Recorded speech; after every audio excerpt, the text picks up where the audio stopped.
You said you about to take a puff in your inhaler? Yeah, and then go to the DMV. Okay.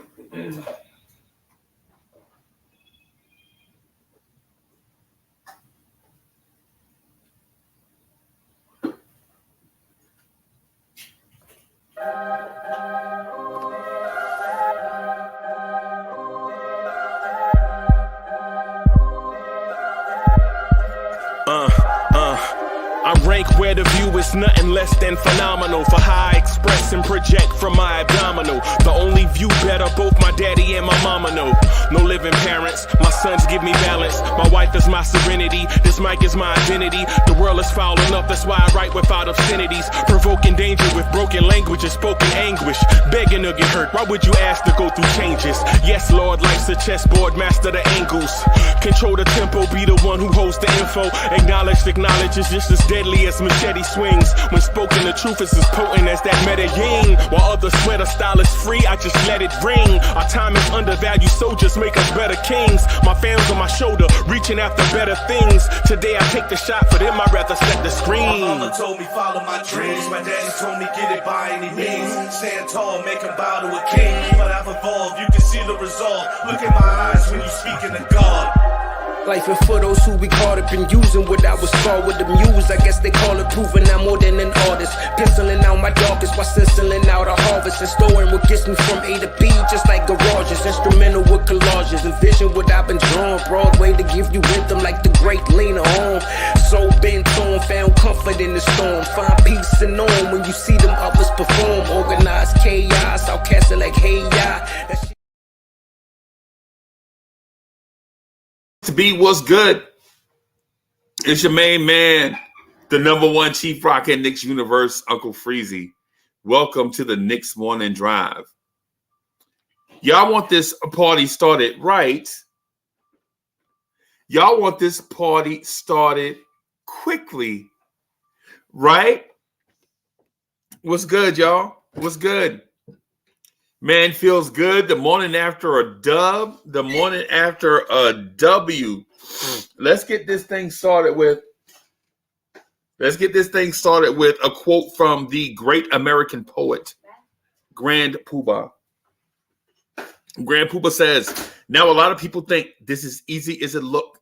Books and books of rhyme concepts and hooks. Session to session to get thoughts manifested, stressing and stressing to hit the world with a blessing. Bim, that about how it sums up how it feels like coming on, rocking with y'all every day. It's not always easy. It's a passion, though. Bim. Big Oso in the building.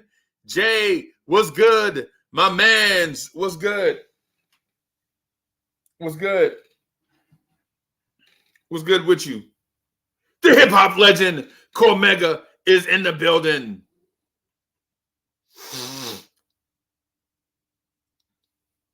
What's good with y'all? What's good with it? What's good with it? Man, want to speak to a few things, right?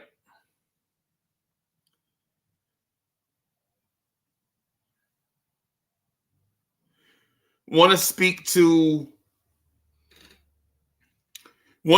to y'all about a few things, man. And I'm going to start with,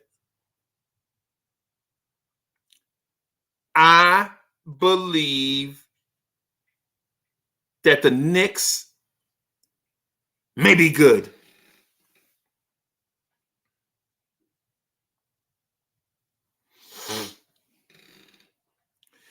I believe that the Knicks may be good.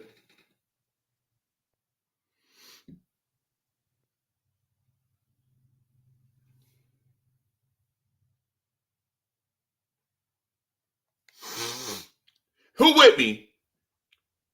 Who with me this morning? I believe that the Knicks may be good.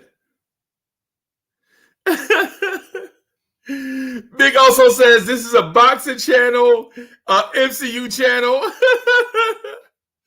Yeah, man. Sometimes we get distracted. Hey, sometimes we get distracted, man. Sometimes we just get distracted, bro. But yeah, I believe that the Knicks may be good, man.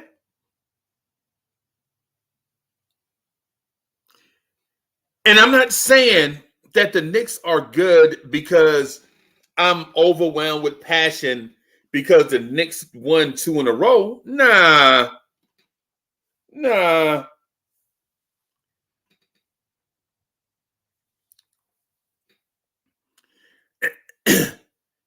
I believe if the if comes with a multitude of different things. DSJ, the hip hop legend, is in the building. What's good?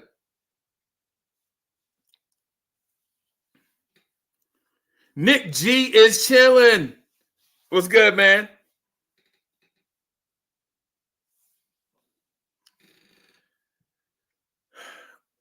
I believe the Knicks are good, and not because I'm a passionate Knicks fan, but because they've established habits that only winners establish. T. Smith is in the building. D'Angelo, what's good, my brother? I believe the Knicks are good because they've established habits only winners establish. Hard Will is in the building. Bam, bam, bam, bam, bam. Hard Will.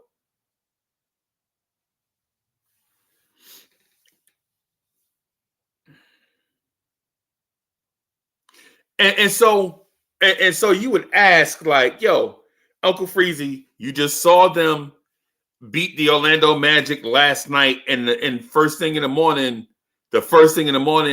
you up here like, yo, the Knicks gonna win a chip. No, that's not what I'm saying. That's not what I'm saying. I'm thinking the Knicks winning a chip has gone from a 1% chance to about a 15% chance. Like last year, there was no chance that the Knicks were going to win an NBA title.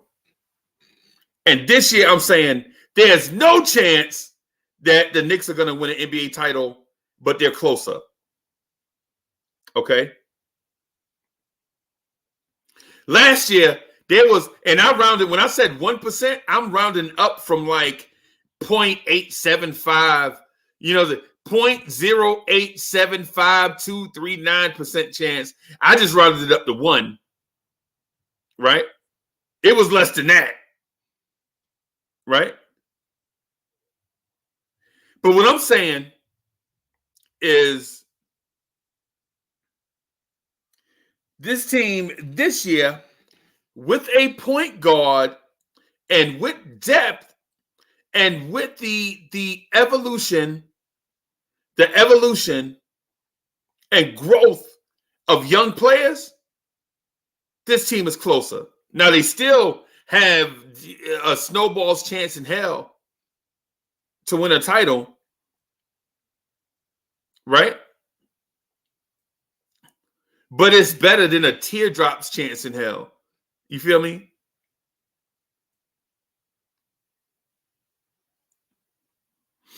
You feel me? So what I'm saying is this Knicks team is good. And how they get there is not because some type of supreme immaculate Genesis thing. It's not that. Mr. Day-Day, what's good? Mr. Day-Day said, there's no way the Knicks have a 15% chance. Listen, before you formulate your opinion, listen. But before you slam the door on something, listen. Remember, it's October. Mr. Day's in the building. DSJ says, remember when you asked if a point guard was really needed last season? Now you have your answer. Yes, but listen, this is the thing I want to get to.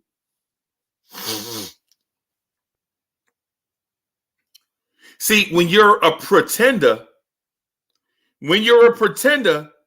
not only do you not have talent,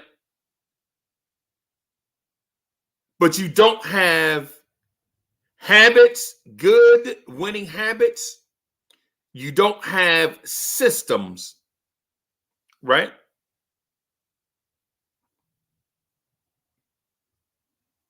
Right? Nick G says, man, come on. Can we just get to 20 games first? Slow down. See, because at 20, once we get to 20 games, then everybody's going to be like, man, we were in first place. I can't believe it. Nah. No. At 3 games, we want to build up to a thing. We don't want to just not do nothing, get to 20 games, and then put our foot on the gas. No, that don't make sense. Slow down.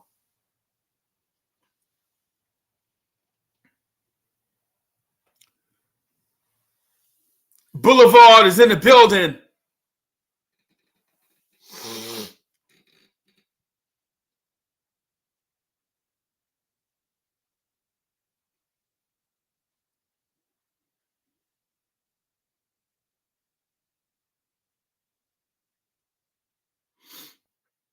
What I'm saying is, instead of envisioning ourselves being as good as the Milwaukee Bucks right now, chill, easy, slow down, easy. Because when we say we're good, we're not comparing ourselves to anybody, right? Who are they for us to try to be like? We don't care.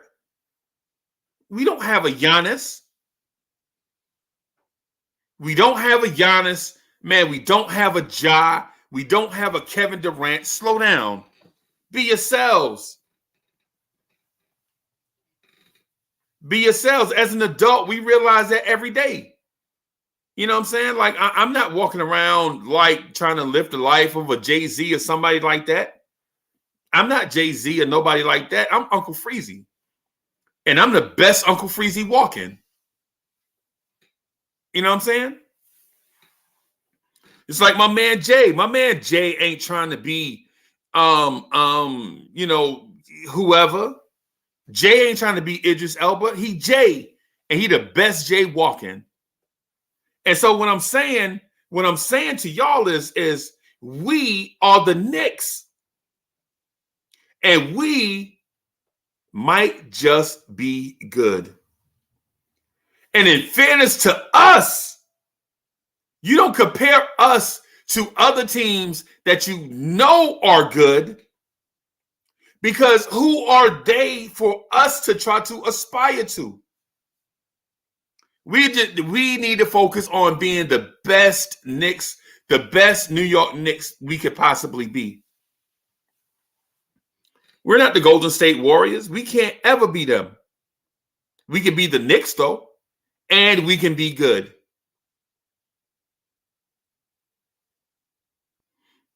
Right? What I'm saying to you is this, for those that may still have doubts about the Knicks ever being good. I know there's some people like, we always start out like that, and then we end with a thud, or we always start off. There's nothing we can do about stuff that happened in the past. You can't rewrite the past, period. You can't. But you can look at this year's resume thus far, and grade us on what's going on this year.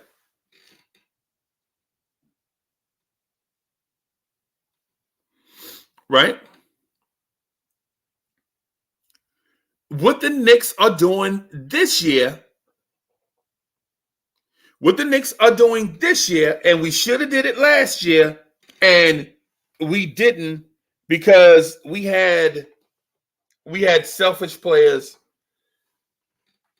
We had, in my belief, we had one selfish player thing go wrong, and it derailed the entire Big 15 thing from the year before that. So we had a Big 15 year, right? Then you bring in some guys, and all of a sudden it's about them. Things go off the rails. It's a bad season. And now we have a Big 15 mentality again, even though we hadn't said it. Share the basketball. Be excited for each other. Play multiple people. Okay, so let me start here. I'm going to start right here on something, and it's going to seem like I'm reaching, right? But hear me out on it. Hear me out on it, and I bet you'll understand where I'm coming from. So this summer, I preached this thing all summer long. Like, yo, this team won't be able to go nowhere. These kids can't grow. These kids can't grow and develop until they have clear, defined roles. DSJ, you remember me saying that? Remember me saying, yo, it's not about minutes, it's about roles? You remember me saying that? It's not about the minutes, man. You only give kids all these minutes. No, give these kids roles and let them develop in their role. That way they can get good at specific stuff. Y'all remember me saying that, right?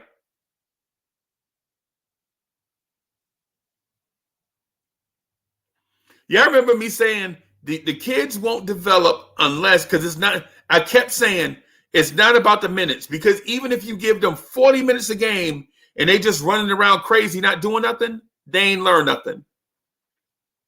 I said, and I was partially wrong, by the way. And you know me, I'm a G. If I'm wrong, I'll admit I'm wrong. Mr. Vince is in the building. What's good, Mr. Vince?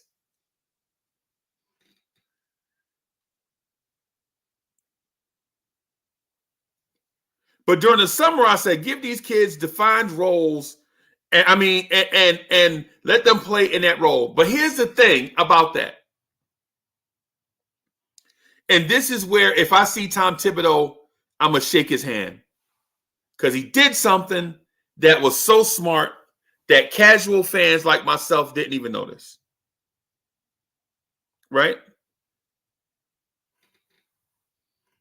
These kids are so young that they don't know what type of role they should come in and play. Right? And I think the genius in this is Tibbs did the opposite of what I said.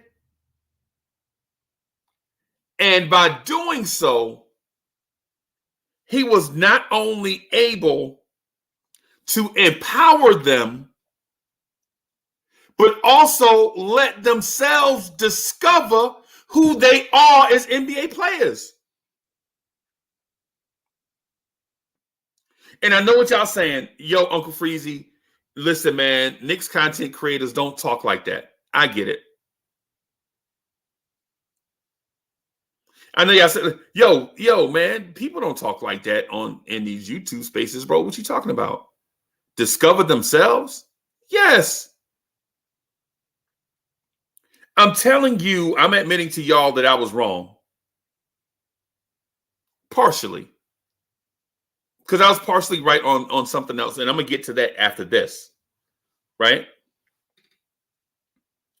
I think Tom Thibodeau, by allowing these kids to journey to find out who they are, I think you've seen the kids unlock themselves.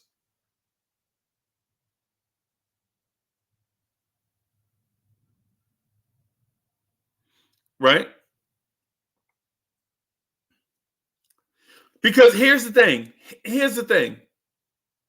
We've seen Emmanuel Quickly have terrible shooting nights, right? We've seen Emmanuel Quickly have terrible shooting nights. That's not a surprise, right? But last night, I don't know if he scored a point, right? I don't know if Emmanuel Quickly scored a point last night, but let me go back to his line just real quick.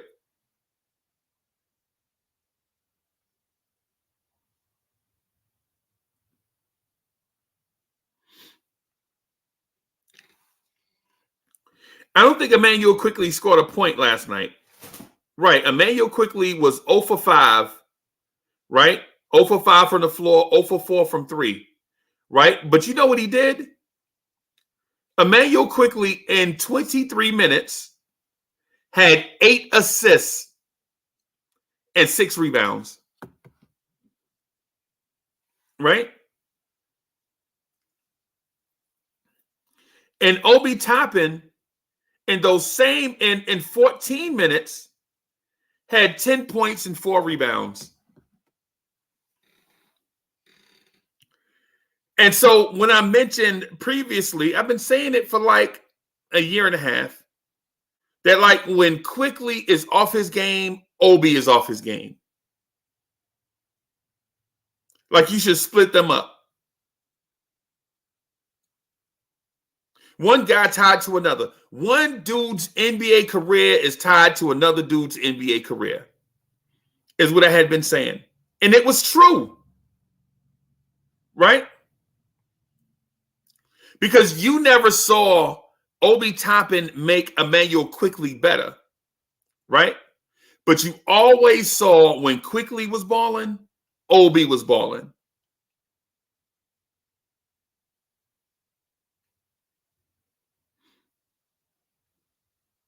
Right?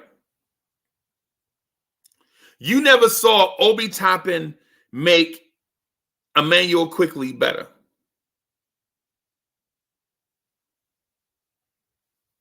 Right? Hey, Boulevard, peace, bro. We look to see you later on, bro.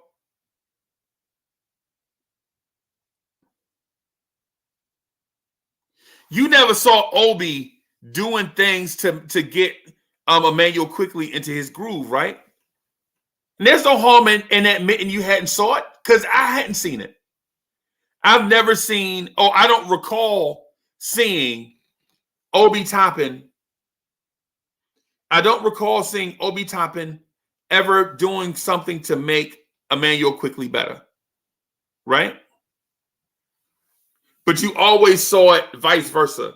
When Quickly is in his bag, then Obi could get in his bag, right? Like some type of chemistry, some type of symbiotic relationship between two individuals, right? But here's the thing. Last night, Obi Toppin was fairly efficient and impactful, and Emmanuel Quickly didn't score. But he did other stuff, which means Emmanuel Quickly is learning how his game can impact the team's winning. And hopefully we'll see this on a nightly basis.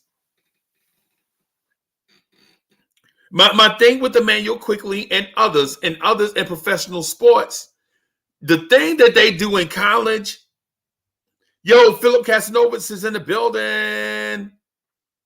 What I'm getting at is the things that you see people do in college is not always the thing that you see people do in the pros.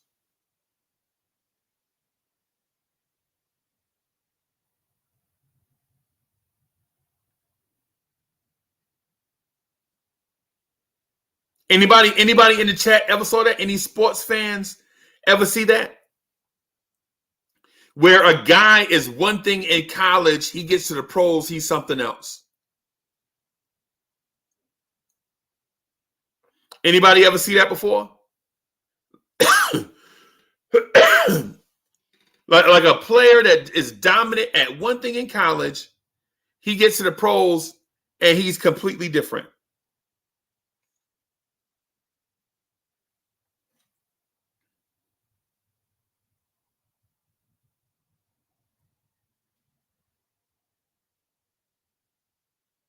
This is my point about Tibbs.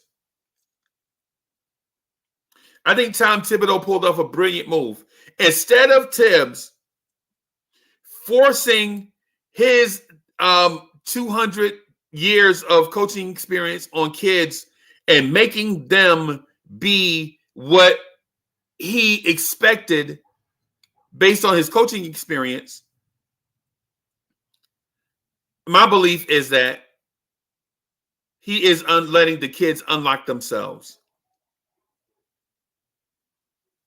With a little help, of course. So there is some coaching in there. There's a lot of coaching in there, but the discovery part is not the coaching staff discovering what the kids can do. It's the kids discovering what the kids can do. The other night, we saw Obi Toppin throw a lob to Cam Reddish. Now, think about this. You've seen Obi Toppin throw nice passes. You've even seen Obi Toppin get assists, right? But you know Obi Toppin as the lob threat. I don't have to. I feel like I don't have to break down Obi Toppin and lob threat. Mitchell Robinson lob threat, Obi Toppin lob threat. Right? Miss Geraldine is in the building. What's good, Miss Geraldine? But the other night, Obi Toppin threw a lob to Cam Reddish.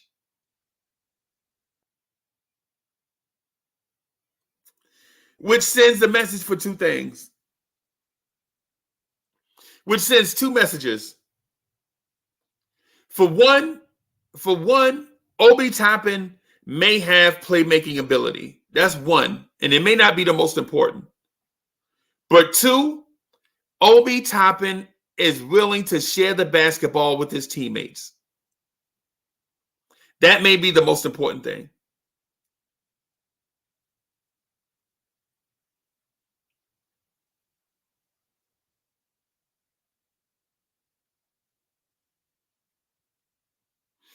Right?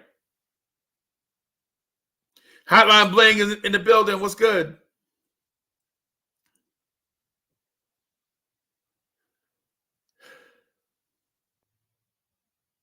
So Obi Toppin is sharing the basketball. Right? Right? Sharing the basketball with teammates. We don't know what the mindset was last year. We think the mindset last year was a tale of two teams. A veteran team that wanted to try to win, and a young team that wanted to try to win and develop and establish themselves. This year, not so much. This year, you have one team, a Big 15.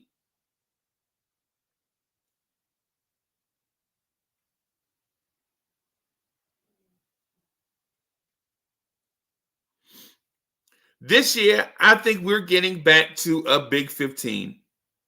And I know I have 2 points out here on the table. Tom Thibodeau letting the kids develop themselves or allowing them room to discover themselves. Right? And this team playing together to win. See, because the Knicks don't have a Giannis. So we got to come out 15 strong every night, or 14 strong, or 13 strong, or however many Tibbs decide to play that night.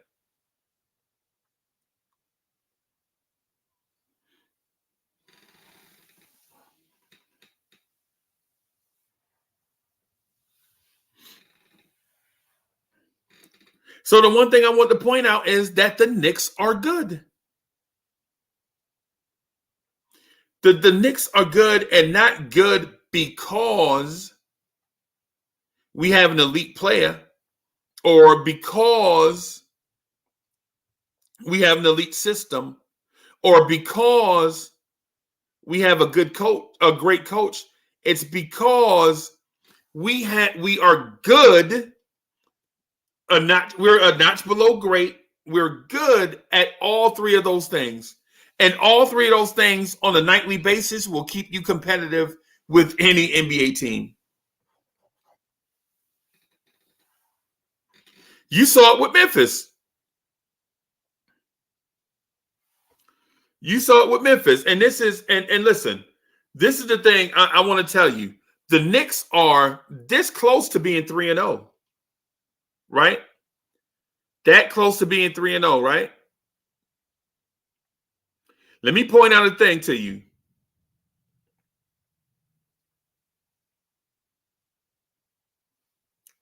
The night we played the Memphis Grizzlies, Desmond Bane was 6 for 22 against the Knicks.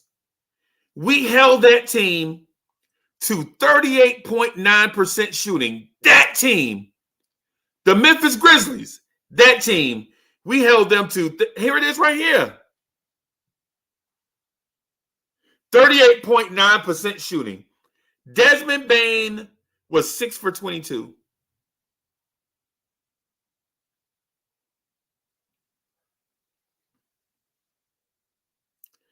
Yesterday, that same Memphis Grizzlies team beat the Brooklyn Nets 134 to 124.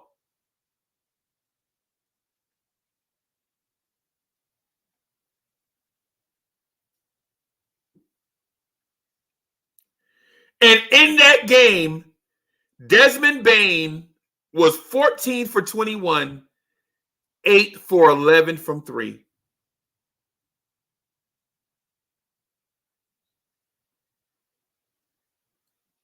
Anybody follow? Anybody following this thing that I'm saying? The Memphis Grizzlies beat a team that had Kyrie Irving, Ben Simmons, Royce O'Neal, Kevin Durant. Kevin Durant had 37. Kyrie Irving had 37. Ben Simmons had 7. They beat a team with Kyrie Irving and Kevin Durant by 10 in Memphis.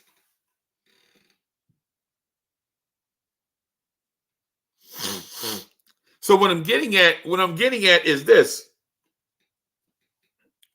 The Knicks are good, not great. And no, we don't have a Kevin Durant and we don't have a Ja Morant.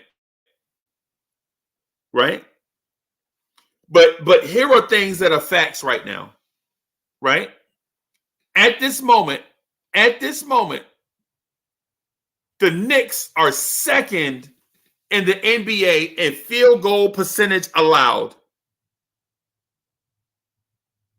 At this moment, the Knicks are second in 3-point percentage allowed. At this moment, the Knicks are 7th in the NBA in points allowed, and that includes an overtime game. That includes an overtime game. Right? At this moment, the Knicks are 4th in the NBA in rebounding at this moment. And at this moment, the Knicks are shooting 46.1% from the floor.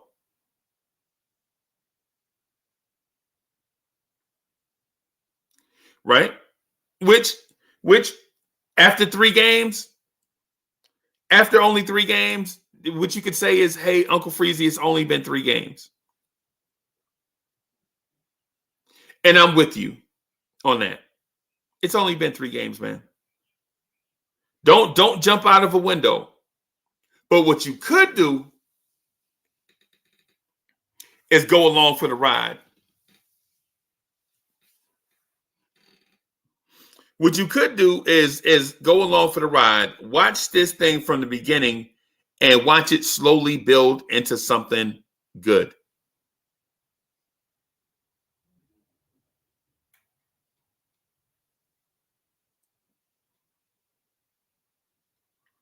CWC, that's Mr. Vince, not Miss Vince. That's Mr. Vince.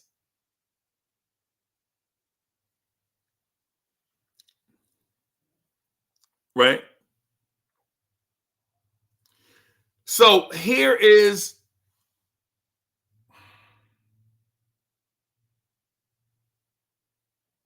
I'll say it like this.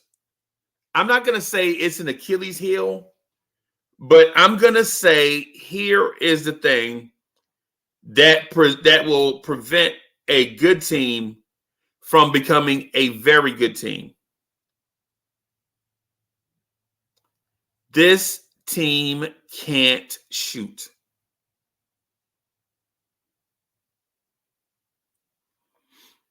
This team can't shoot.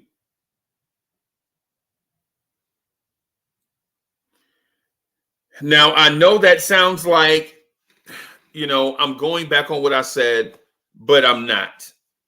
Because I pointed out the obvious things, and I want to point out a lesser obvious thing that may be a very obvious thing that we're trying to avoid, that we're ducking.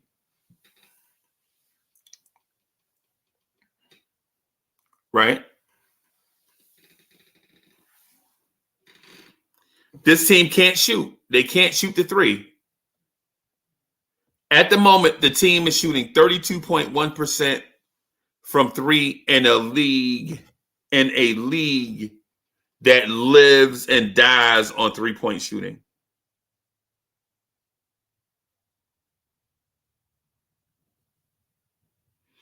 I want to pull up the rank if I can get it.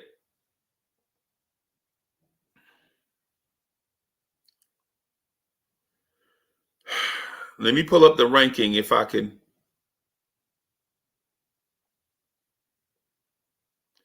Right now, the New York Knicks are 25th in the NBA in 3-point percentage. Right now, the New York Knicks are 35th in the NBA in 3-point percentage. So what does that mean? So what does that mean exactly? That means that even though we try to space the floor, we are not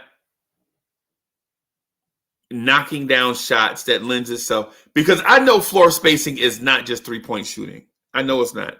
Kerry Cox is in the building. What's good, man? I know floor spacing is not just 3-point shooting. It's the threat of 3-point shooting and the threat of long pocket passes, right? Long safe passes also help you stretch the floor.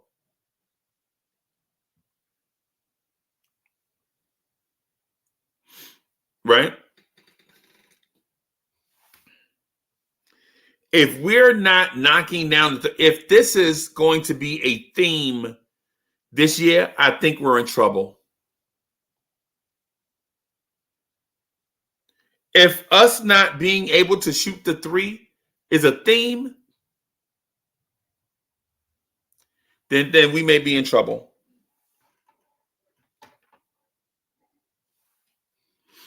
Because eventually, despite having a point guard and despite Julius Randle sharing the basketball,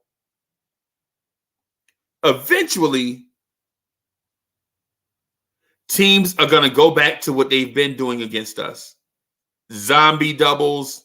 Y'all know the zombie doubles where a random dude just like walks towards Randall like, hey, I'm doubling, but I'm not. Hey, look, I'm distracting. And Julius Randle would start pounding the basketball. and not being able to find somebody in a double team. Right? Right? Y'all know what I mean. And despite Brunson being there, if nobody, his penetration into the paint won't be respected if guys off the perimeter can't knock down shots. So why suck in defensively when the guys on the perimeter can't shoot?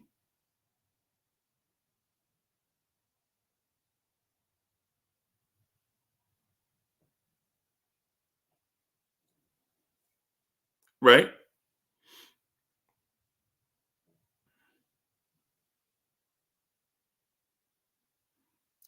Hey, Paris Duggar, thank you. Hey, Paris Duggar says, we're too deep. Let the ghost go. We're different with Brunson. No. Listen to what I'm saying. Listen to what I'm saying. I'm not talking about us mimicking the past. I'm not saying we're mimicking the past. I pointed out a clear statistic to you. The Knicks are 25th in three-point shooting at a rate of 32.1. You don't respect, defenses don't have to respect that. Right now, at this very moment, the Denver Nuggets are shooting 50% from three. The Denver Nuggets at this very moment are shooting 50% from three. The Knicks are shooting 32.1.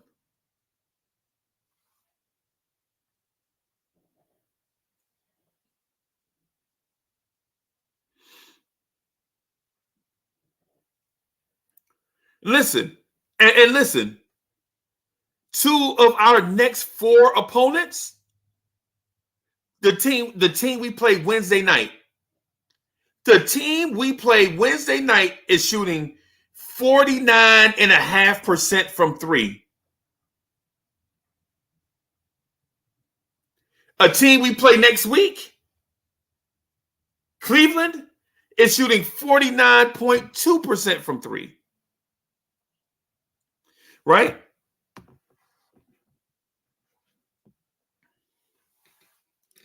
Now, they won't shoot that against us. They won't shoot that against us because the Knicks are second in the NBA at three-point field goal percentage allowed. Right? Right now, the Knicks are second in the NBA in perimeter defense. Basically. Right? So they won't shoot 50% against us, but if we hold them 10 points below what they normally shoot, that's still 39%. That's still 39%.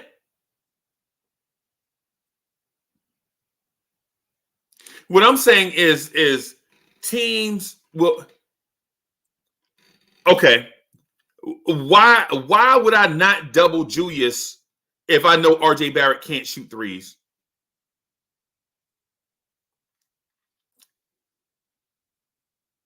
Right? Why would I not pack the paint if I know Evan Fournier is not knocking down threes?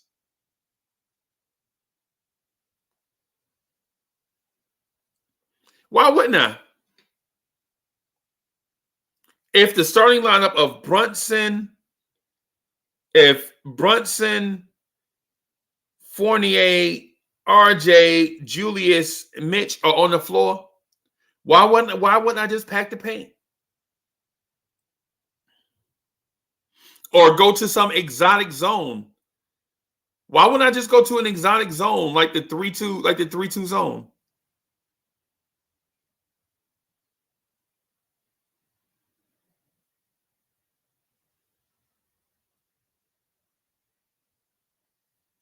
So my point is, listen, easy. Before y'all think I say the sky is falling, That's not what I said. You have to follow along. Like I've been talking about this for 45 minutes.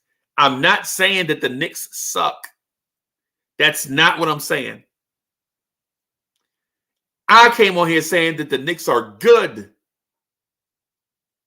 So if you're in the chat overreacting, stop, chill out, and listen. Right? I'm not saying that the Knicks are a bad team. I actually said the Knicks are good. And they're good because they do three things well. They play together. They have a system. And the third thing I forgot, but whatever. BX is in the building. What's good, man?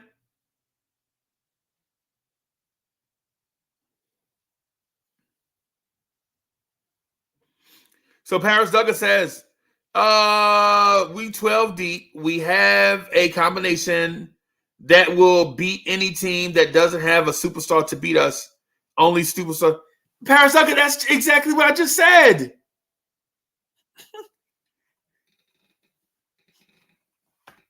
Paris, ain't that what I just said? That's what I just said, man. That's what I just said.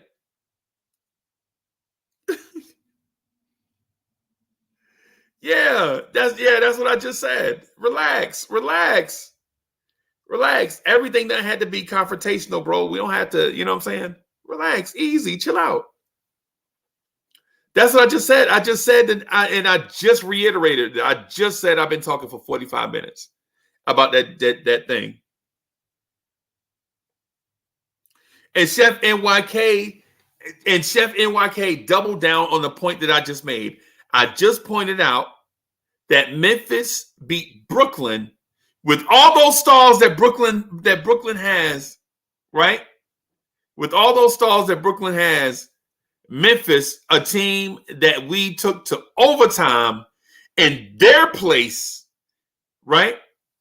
They barely beat us, right?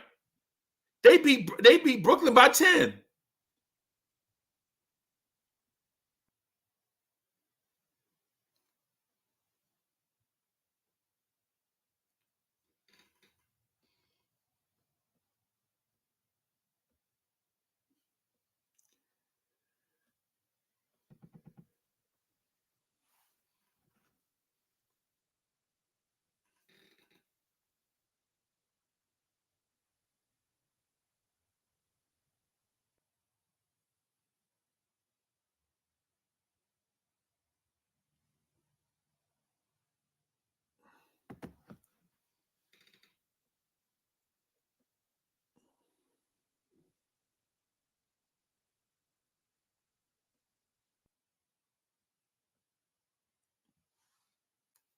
CWC says Orlando beat Boston. Did Orlando beat Boston? I didn't think so. Orlando gave Boston a tussle, and I thought they lost. Hey, Murphy is in the building. What's good? Let me do this right here. This is what I was trying to do before I got that. Bam, there we go. All right. So the thing I'm getting at is the Knicks are good. And I read off some stuff to you. So the Knicks right now are they have patterns and behaviors of a really good team. The Knicks have patterns and behaviors of a really good team. The Knicks have the characteristics of a good team. The Knicks have behaviors of a good team, right? The Knicks won't wow you with maybe one guy going for 55, right?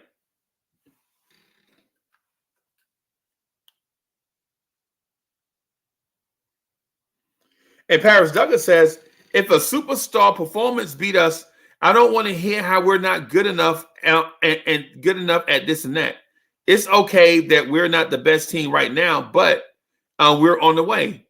I ain't gonna say 2025. I think we're on the way right now. I think we're on the way in 2022, Paris Duggar. Paris Duggar, stop sleeping on these kids. Be putting these, don't put these kids down, man. You got to have faith in these kids. You can't just have faith in the kids in the offseason, then when the season starts, don't have faith in them. The Knicks are on the way to be good in 2022.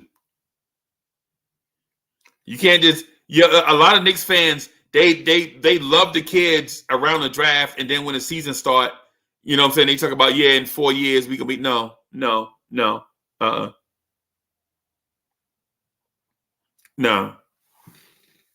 We got to be consistent.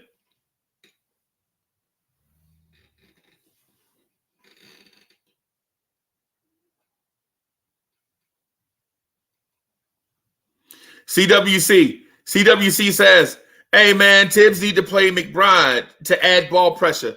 Bruh, I feel you, but teams generally don't play 11 or 12 guys, man. It's not, bro, it's not like the rec league, bro.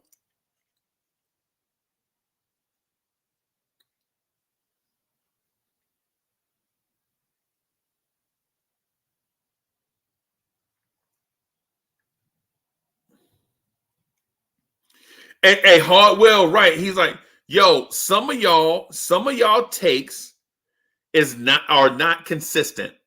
Like what y'all saying, what y'all saying in June, what y'all saying in May is not the same thing y'all saying in October. And I'm with Hardwell on that. Like some of the things, I think some of the things we say in April and May, we say it for shock value. But then when October, November, December, January get here, we say different stuff. And then we say that for shock value. Yo, we need to make a move at the deadline. That's gonna be this is my third season doing this. This is my third season doing this, right? My third season doing it, right? And I know how this thing goes. At the draft, no, don't trade the kids. The season start and we struggle a little bit. Cats are like, yo, we need to make a move for a star, right? Come Thanksgiving, come Christmas, we're like, yo, we need to make a move at the deadline.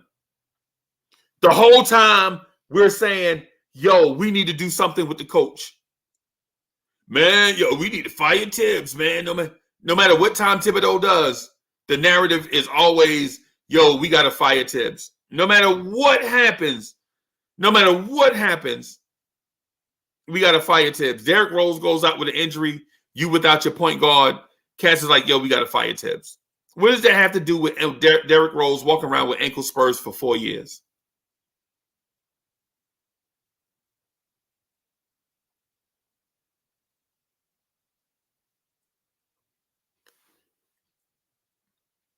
What I'm saying is if you believe in these kids all the time. Like, don't tell me about what these kids are going to be. When these kids turn 27, we're going to be the NBA champ. No. What about tomorrow night in Charlotte? Or I'm sorry, tomorrow night against Charlotte. Right?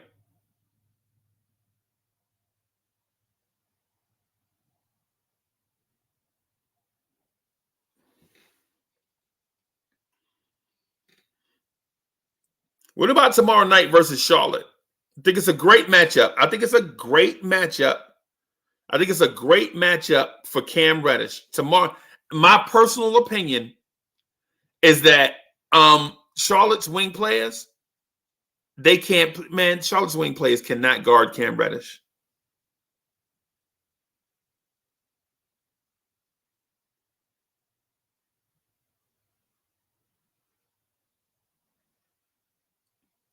Hey, and Paris Duggar, I agree with you here. I agree with Duggar right here. He says it's a new era. The Hoosiers' way of playing 8 guys is over. The athleticism is too much for an 8-man rotation. Guys are not playing 48 minutes. Yeah, I agree with you. I agree with you on that. But the only thing is I don't see a world where playing 11 or 12 guys is going to benefit an NBA team, especially every night. I could see 10 guys most nights, some nights 11 to 12. Some nights, not every night. Some nights, not every night. Some nights, like the night we played Memphis, that to me, in my opinion, should have been a night that we played Miles McBride and Jericho Sims. But that was an overtime game. That was an overtime game, right? That was an overtime game.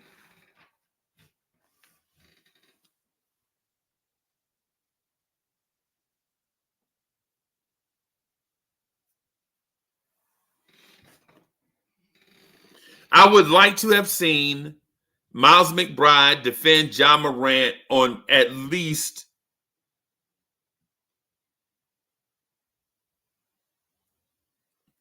3 or 4 minutes.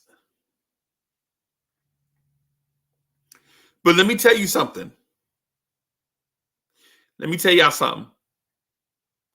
I don't care how much faith you have in Miles McBride, who I like, by the way. I think Miles McBride is going to eventually be our Kyle Lowry. I have faith in him in that. Like that. I have faith in Kyle Lowry. I mean, in Miles McBride, right? There are certain things you can see right now. You can see the Memphis Grizzlies version of Kyle Lowry and Miles McBride right now.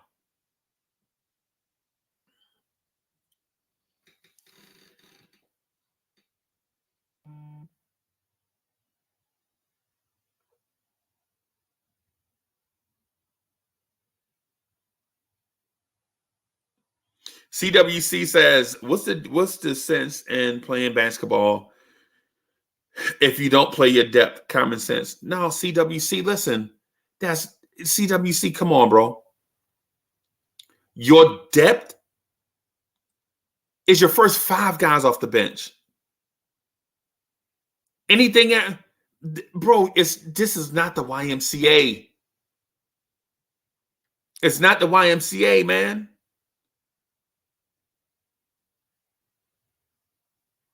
It's not the YMCA.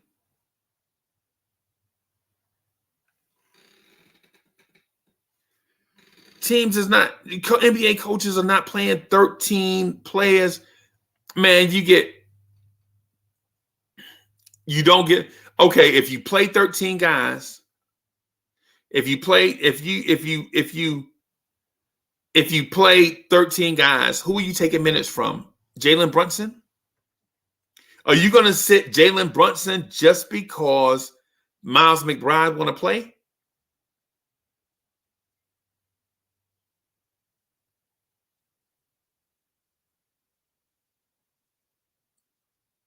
Right? You can't play 13 guys every night, bro. What you want to do, CWC, because I understand where you're coming from. But listen, if your 13th, 12th, 11th guys want to play, how about them beat out the number 10, 9, and 8 guy in practice? This ain't Little League. Everybody don't get a trophy. And CWC, you calling them weapons. They are not weapons. This is crazy talk in my mind. What am I doing? I ain't reading no more CWC comments, bro. I just can't do it. I can't do it right now. Think about how crazy that. Think about how crazy this sound. A team's 13th best player is a weapon. Come on. This is crazy talk. We talking like a team's 13th best player is Kevin Durant. What are we talking about? We talking like the team's 13th best player is Steph Curry. They the 13th best player Because they're the 13th best player. I got to give them minutes because they're the 13th best player? If you're that good, how about beat out the people in front of you? Whatever happened to competition?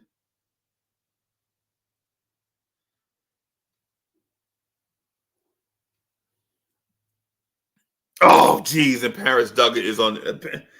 I swear this is a conspiracy. I think CWC and Paris Duggar talked on the phone last night about how to get Uncle Freezy riled up. I ain't nobody. You don't need to get me riled up. Come on.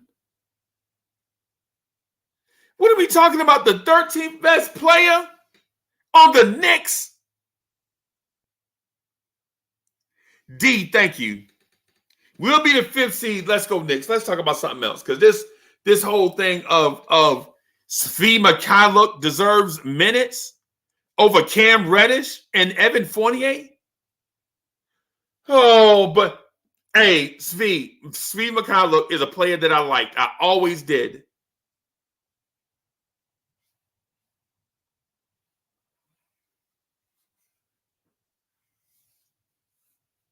Come on, bro. Are we legit saying that Svi Mykhailiuk needs to take minutes from RJ Barrett? Right.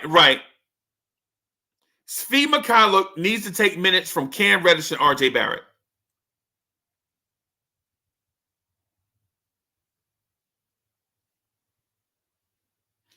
Oh, okay. All right. I'm listening to Hardwell. I'm listening to Hardwell because, man, what the hell? Okay. All right. Yo, come on, bro. Come on, man. Are we saying that Miles McBride hadn't gotten serious minutes? So Miles McBride needs to get minutes over Derrick Rose, Emmanuel Quickley, and Jalen Brunson?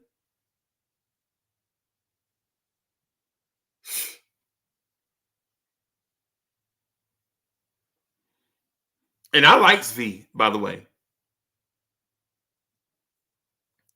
I like Svi Mykhailiuk. I think he's going to yam on somebody this year. I think people sleeping on his athleticism and his defense. His defense ain't great. Now, I'm not saying he Paul George. But yeah.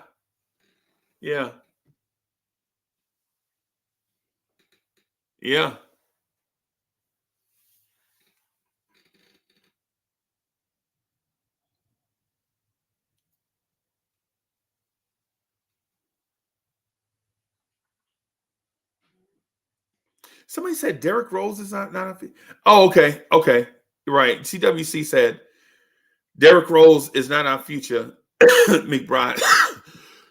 McBride is, yeah. But here's the thing with Miles McBride, though. Yo, Vernon. Hey, Vernon, what's good, man?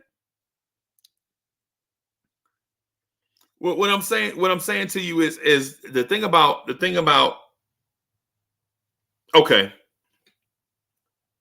So you have to take into consideration what it is that you want.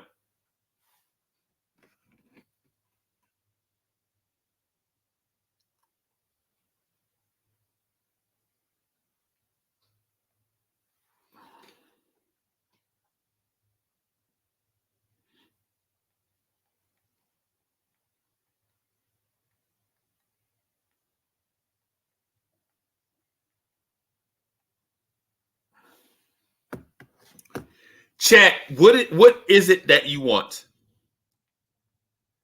Do you want this team right now to just scrap all the stuff that I mentioned in the previous 55 minutes? The playing together, the development, the displaying winning habits. Do you want to scrap all of that in the name of development?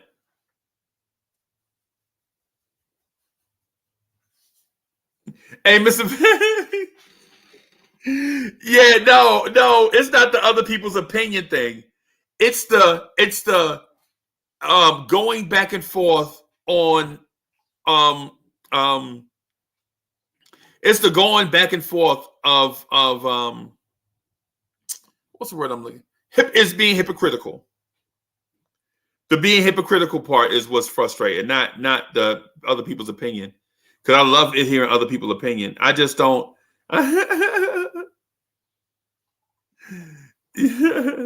It's the hypocrisy, right? It's the hypocrisy. It's the do you want the Knicks to win or do you want them to develop, right? And listen, if you want to develop, that's okay, right? But when the Knicks lose, don't be talking about, well, Tibbs need to be fired. Tibbs is a bad coach. Wait a minute. Didn't you just say develop? When we put kids out here to develop, you know what I'm saying? You say we don't win enough games, right? But when we put the emphasis on winning, people are like, yo, you need to play all 15 players or all 12 or whatever number. All the players, man, everybody need to develop. Nah, man, it's one of them things like this. Just be straight up with your stuff. That's all.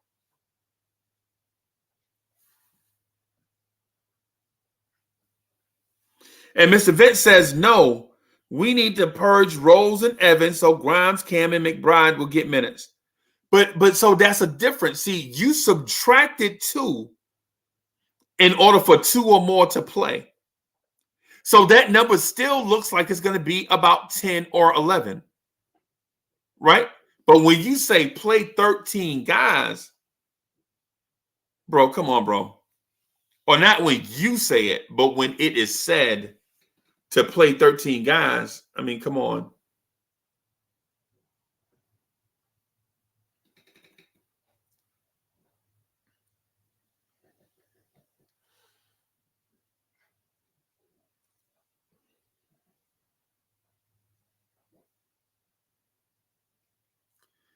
It's either you want to win or you want to develop, but you can't be like,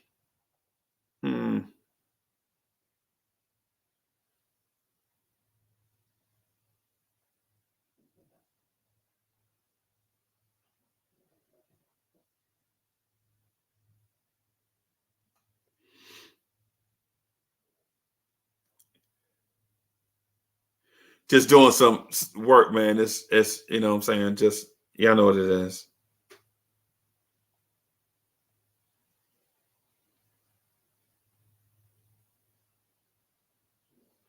Hold on for just a second, y'all. I'm sorry. Sorry about the distraction. Just let me do this real quick.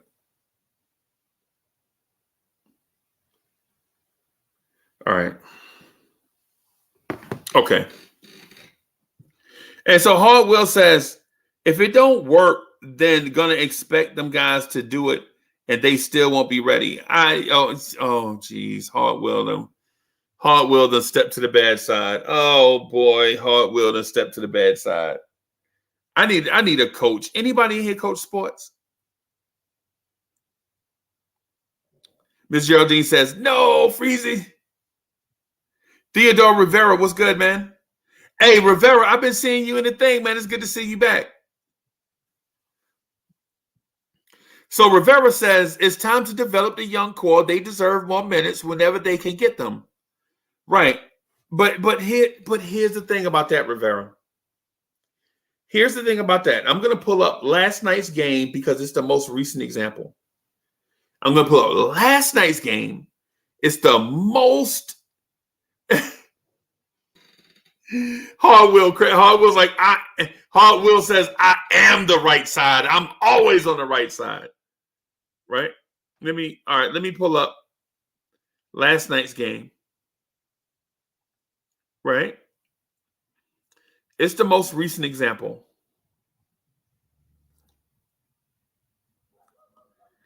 In last night's game, Emmanuel Quickly played 23 minutes. Hartenstein played 18 minutes. Reddish played 14 minutes. Toppin played 14 minutes. Barrett played 38 minutes. Brunson played 33 minutes. Mitchell Robinson played 30 minutes. Julius Randle played 30 minutes. All right, the two guys that y'all mentioned, King Poppy was good. The 2 guys that y'all mentioned, Evan Fournier played 27 minutes and only took 8 shots. Right? Derrick Rose, the guy that y'all mentioned, played 9 minutes. So out of, let me see one thing. Hold on. Bear with me real quick. I used to know this number by heart, but I gotta.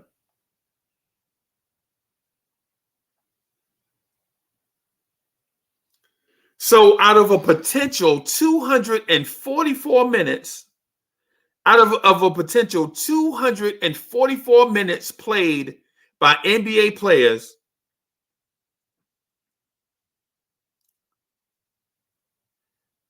Derrick Rose and Evan Fournier played 36 minutes of that. So there were 204 additional minutes for 8 other players.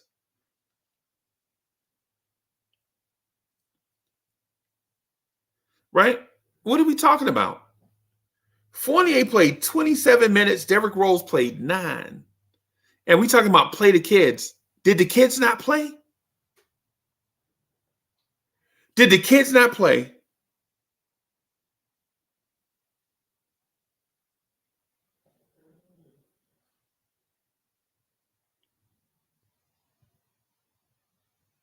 Hardwill, don't move that goalpost, Hardwill. I see you.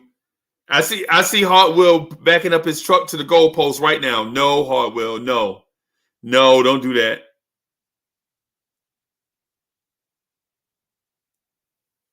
Hey, and Paris Douglas says, nobody cares if you are winning games. Winning matters first. Starters get first dibs. Okay. All right. And Rivera says, now they have to build chemistry. I think that's what they're on their way to doing.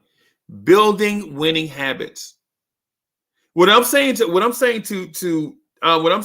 Knicks fans is this. What I'm saying to the Blorange Tears family and to Knicks universe is this, right? This is what I'm saying to everybody. Allow these kids to develop chemistry and stop putting unnecessary, ridiculous pressure on them. This team can be good. Stop putting this ridiculous, let them develop into superstars pressure on them.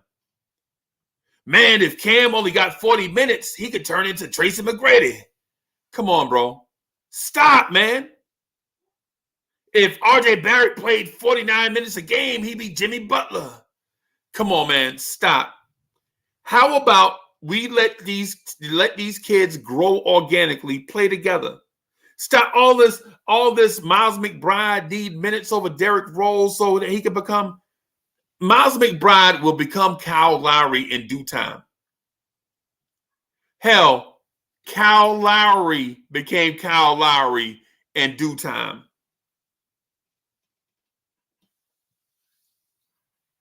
Like, people don't remember the Memphis Grizzlies fat Kyle Lowry. All they remember is the Toronto Raptors Kyle Lowry, right? They don't remember Kyle Lowry in Houston.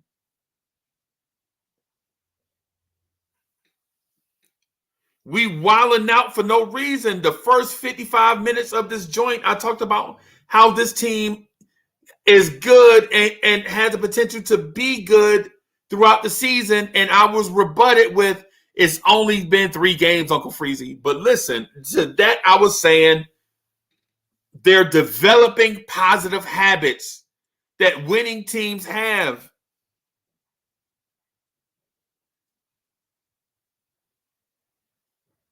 I'm not backing down off my stance, bro. I'm staying with this. Derrick Rose played 9 minutes last night. How many did y'all want him to play? 4? Let this team develop good winning habits and playing together.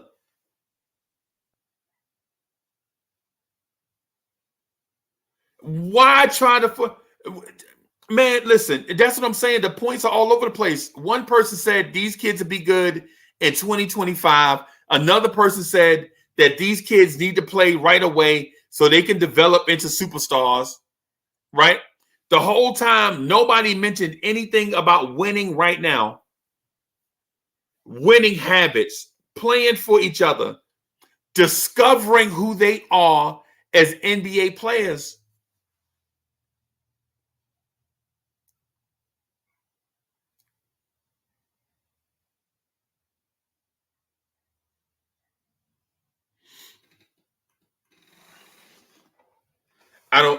Hey, Hardwell, I read your comment. I don't understand what you mean. I don't get it. I'm not saying it's not right. I'm saying I'm not able to get it. Yo, City for Real is in the chat. Shout out to my main man, City for Real. What's good, man? What's good, brother? City for Real, I love you, bro. Dog City is in the building.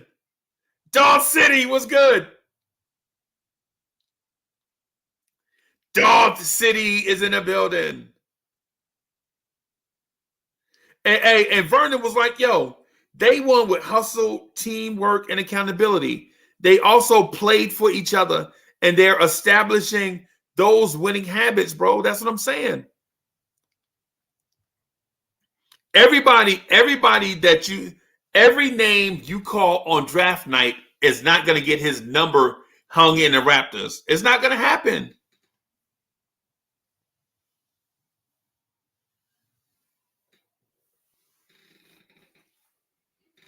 Every name you call on draft night is not gonna be an NBA All-Star.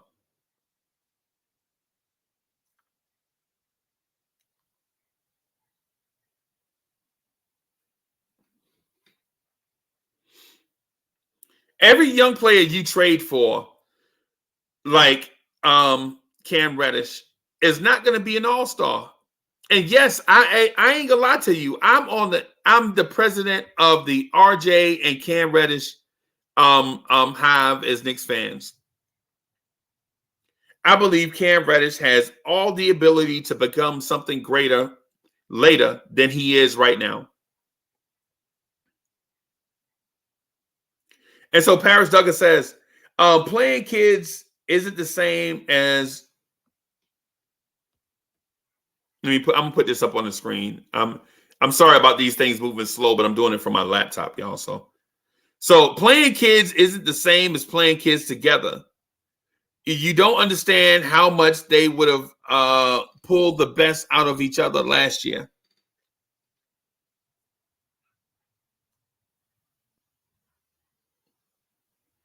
Okay.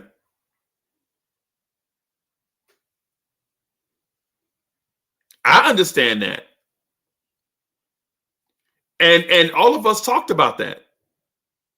We talked about that last year, but this is not last year. And you can't rewrite what happened last year. We got to move on, bro. This year, you are seeing personnel groupings of Emmanuel Quickly and Cam Reddish and Obi Toppin and Isaiah Hartenstein and RJ Barrett. This season, you are seeing personnel groupings of these kids playing together. This season. See, this season, you are seeing these young players playing together. Last season, no matter how much we hated it, we can't change it. We can't.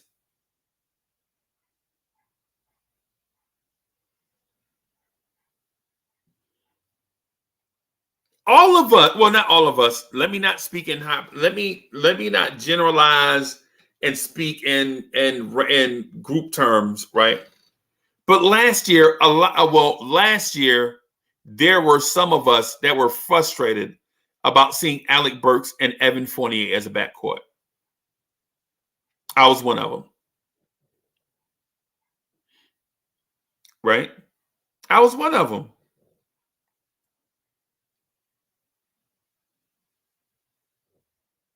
Pudge, yeah. City and Hoodie Cav.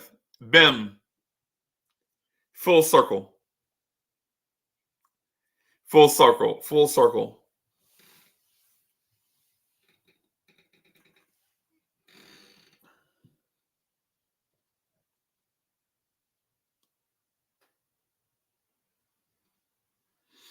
Yeah, Con, man. Hoodie Cav and Dark City are back.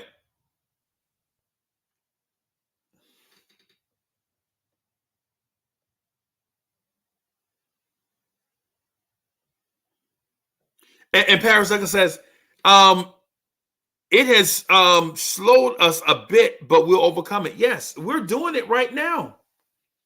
We're doing it right now. Right now, you're seeing personnel groupings of young kids, but instead of us saying we need to see more and more, what we should be saying is let's just appreciate what we're seeing. Right? Right now, we're seeing Cam Reddish and Obi get minutes. Right now, we're seeing a young center we got from another team, Isaiah Hartenstein. We're seeing him get minutes. We're seeing IQ get minutes. Right? We're seeing that personnel grouping of IQ, Cam, Obi, and Hartenstein play with RJ Barrett. We're seeing that unit get minutes. So why not appreciate what it is that we're getting as opposed to saying, yeah, I understand what that is. I understand that group, but I want to see some other stuff too. Because what it makes it look like to us, is that we can't be pleased.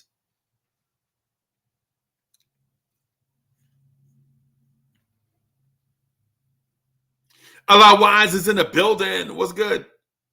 Yo, when you have people that can't be pleased, people just stop. Like, man, you ain't, no matter what you do, you can't please them. They ain't gonna be satisfied no matter what you do. We sound like that group.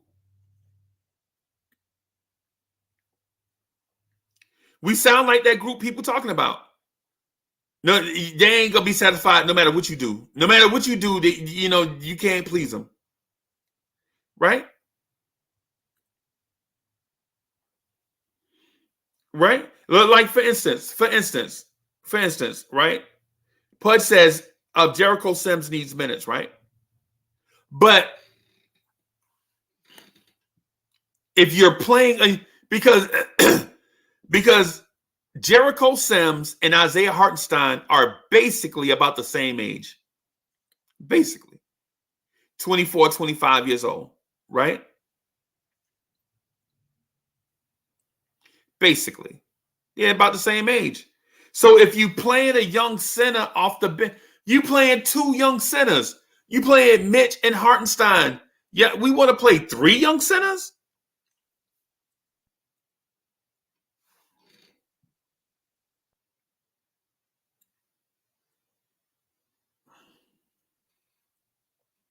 Now what are we doing? Now y'all see what it sounds like. You just can't please them no matter what. You just can't please a Knicks fan. Right? Because the thing is, last year, a lot of y'all said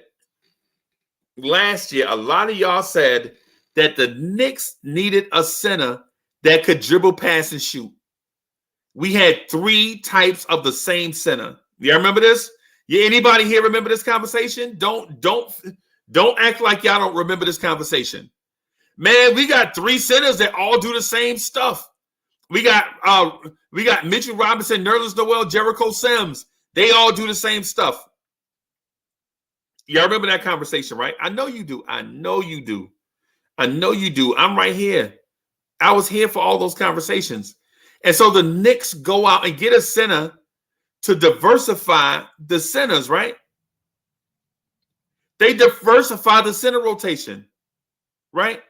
And now it's like, now that the center rotation is diversified, now it's like, yo, but Sims need to get more minutes.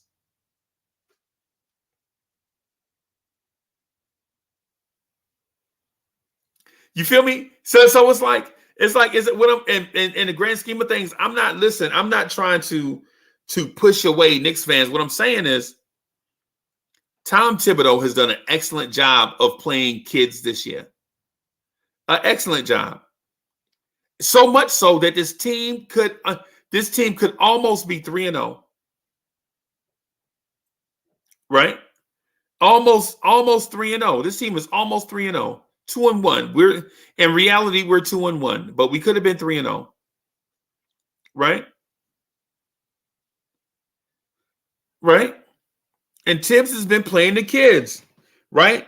Mitchell Robinson, 30 minutes. Jalen Brunson, 33 minutes. RJ Barrett, 38 minutes. Obi Toppin, 14 minutes. Cam Reddish, 14 minutes. Isaiah Hartenstein, 18 minutes. Emmanuel Quickly, 23 minutes.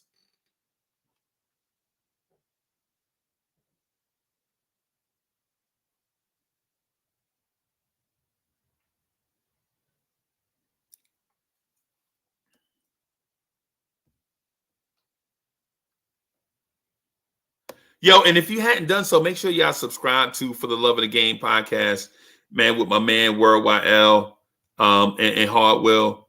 You know what I'm saying? Make sure you go check those guys out. They post stuff daily. They've been posting stuff since we be on, right?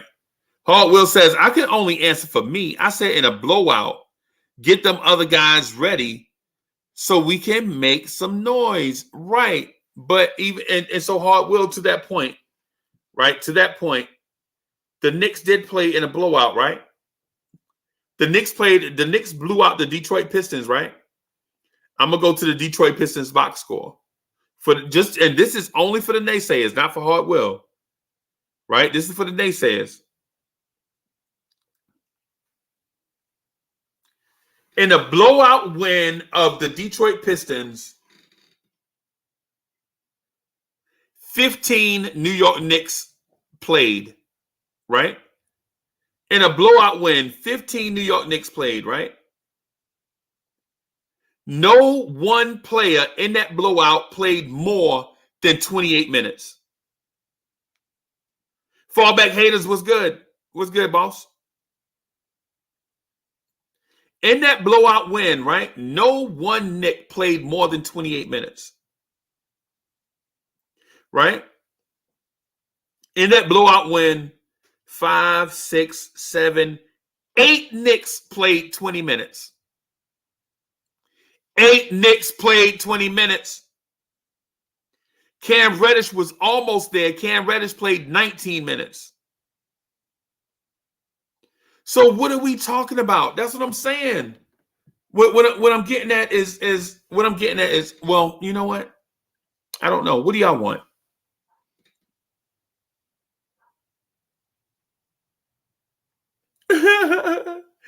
Hey, the smoking Nick is in the building. What's good, man? What's good, friend?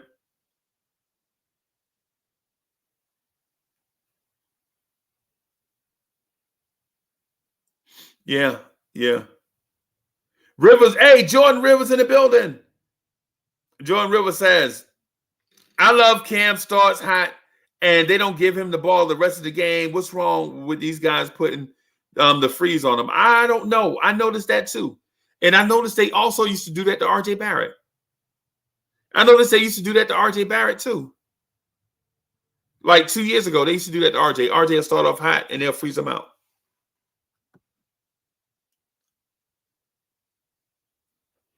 But in the blowout win, the one blowout we had this season, every Knick that had a jersey played.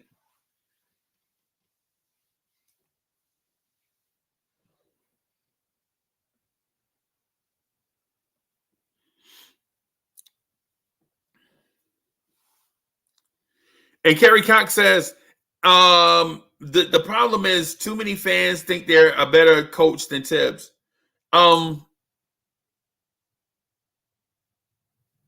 Well, that's always going to be the case, no matter who the coach is, bro. We do that. That's just something we do. We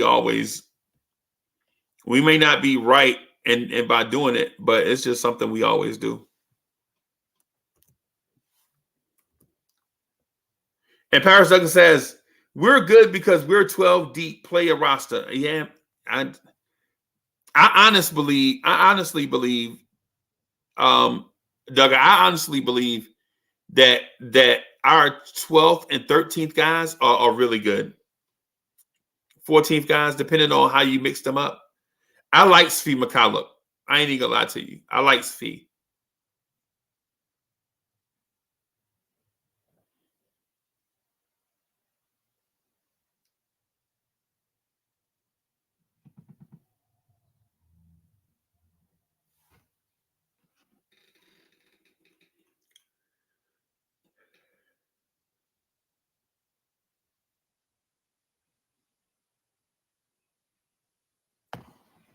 Oh, Miss Geraldine, this comment is dope. This comment is dope. Let me read y'all. Let me read this. Y'all chill out. Let me read this comment just real quick. I know how y'all. Miss Geraldine says, by playing the kids, can we still win, or is it that low key they really want to lose so we can get a high draft pick? Nah, I don't think so. Jet Life for Life is in the building. Miss Geraldine, listen, I'm gonna be real with you. I think the franchise believes that these kids are really good, but that they just need time on the floor to play. They need time on the floor to play, and not only play, but discover themselves. Right? Like Cam Reddish came into the NBA. Think about this. Cam Reddish came into the NBA as a scoring machine, right? RJ Barrett came into the NBA as a all-around player with a scorer's mentality, right?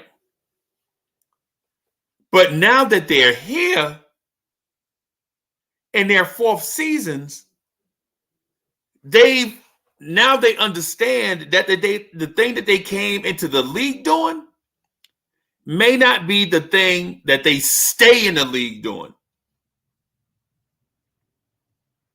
Shout out to my main man, Jay Boogie. Jay Boogie in the building.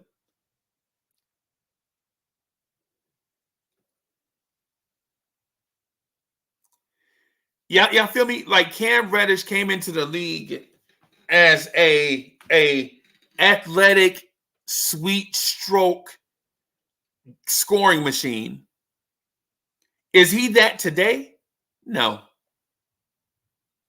Cam Reddish doesn't have a sweet stroke. Cam Reddish is not a threat from three. He can shoot the three, but I'm not going to drop my popcorn if I see Cam Reddish wide open for three. Not yet. Can he shoot the three? Yes. But there are a bunch of people in the league that can shoot the three. Sean Cube's in the building. Now, will Cam Reddish be a great NBA player? I hope so. But the thing that you show up in the league doing may not be the thing that you develop into. My thing is, and I think Tibbs sees this also, but I think Cam Reddish can be an elite lockdown defender.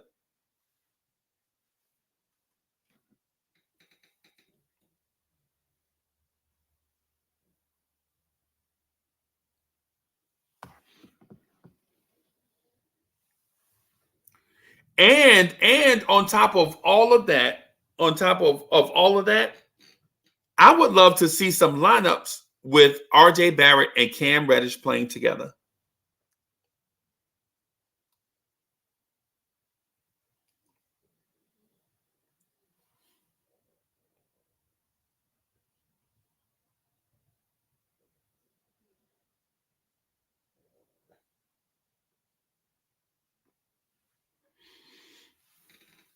Diamond Jim is in the building.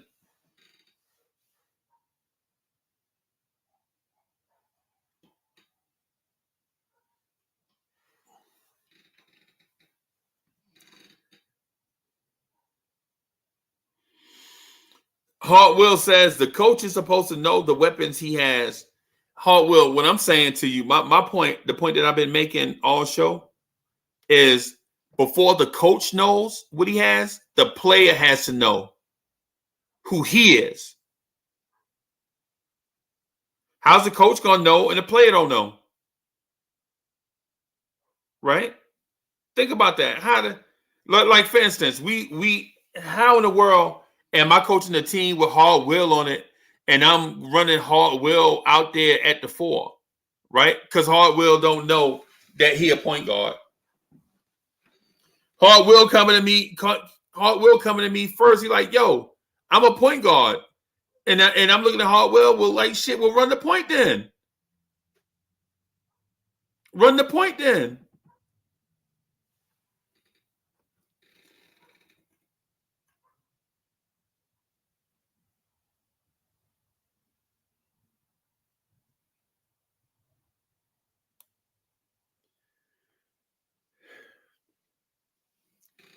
Hard Will coming to me, but like, no, Uncle Freezy, man, I'm a point guard. Hey, man, well, get your behind out there and run point. What you standing over here with me for?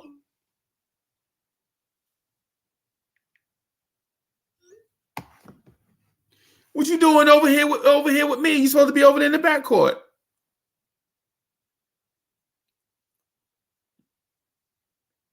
Oh, I got you, Miss Geraldine. I think the thing that I noticed with like the platforms is when you have thousands of people commenting, all, you know what I'm saying? We have thousands of people commenting. People are going to express their own opinion. And that's why we do Blorange Tears, right? So we do Blorange Tears is, and I'm not, and this is no shade at other people's like stuff or whatever. But I embrace y'all being different. I want y'all to express y'all opinions. I want all the crazy fans to be here. You know what I'm saying? Because for the most part on other platforms, you're not going to get to express what it is, like how you feel, and have like a moderator acknowledge that you even alive. Right? Right?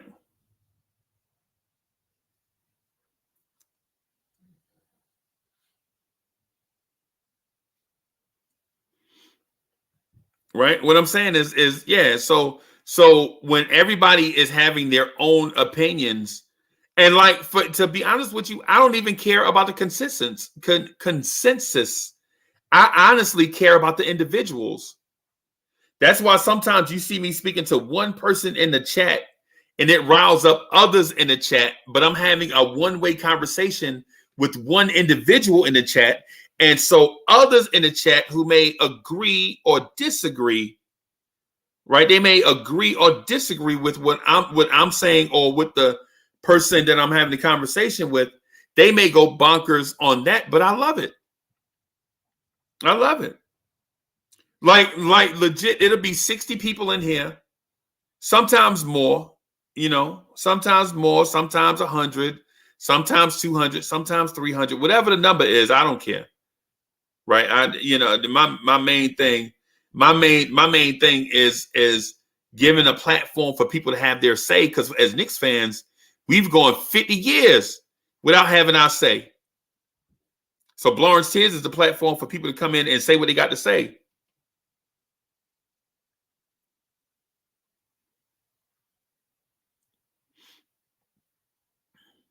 You know what I'm saying? I know it's different. And I know Blorange Tears is different. I know sometimes we get like the Jerry Springer show. I understand that. Shout out to Blorange Tears' own Greenie from LI. What's good? CWC says the players know who they are. You have to play them to find out who they are. Wait. CWC, wait a minute. CWC, you just said, okay, let me put this. CW, this is like a Dave Chappelle episode, bro.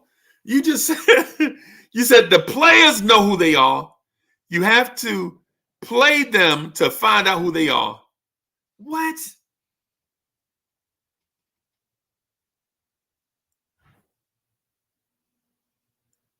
This is like Dave Chappelle, bro. This is like, I feel like Rick James should be walking in here or something. Charlie Murphy. CWC says you can't give nobody 3 minutes a quarter or 35 seconds to put them in the game. Not what?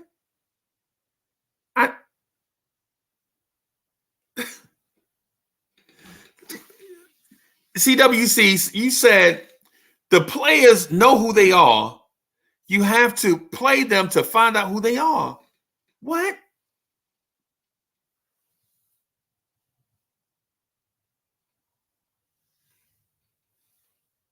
I think CWC done hit the number. CWC, you done hit the number. That's what's going on. You done CWC done hit the number. Now he don't want to. Yeah, okay. All right. I got you, CWC. My man. CWC, you done hit the number. That's why you don't jump up here no more. Because clearly I'm reading it wrong. I must be reading it wrong, CWC. I'm probably reading it wrong. I've been dropping the link the whole time. CWC was good.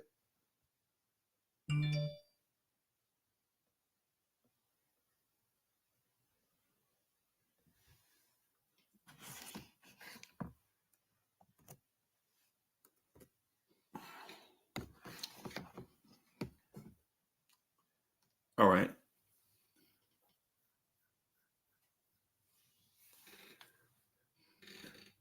Hey, comment. Yeah, hey, man. What I'm saying, I think you have to discover who you are first before others have faith in who you are. That's all I'm getting at. Like Greeny. Okay, here goes CWC right here. Okay.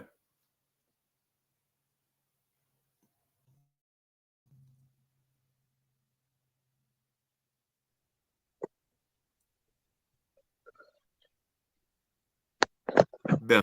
What's up, Freezy? Yeah. Oh, are you in? Are you breaking it Huh? a bit? Yo, tell me what it is that you're talking about, bro. No, what I'm saying, the players know who they are. Okay. I'm trying to say, if the coach don't put the players in, how will he know who they are? You have to play the guys to know who they are. You can't give nobody 3 minutes, a quarter, or 35 seconds to get in the game. You need more time. Okay. So you saying That's what I'm saying. so practice don't count? Practice do count in a way, but practice not everything either. You have to put the guys in the game. You have to put the guys in the game, Uncle Freezy. Look, this is what I was telling you last year. Then I tell you last year, Orlando playing their young guys, Houston playing their young guys. Put them in. Derrick Rose is not our future.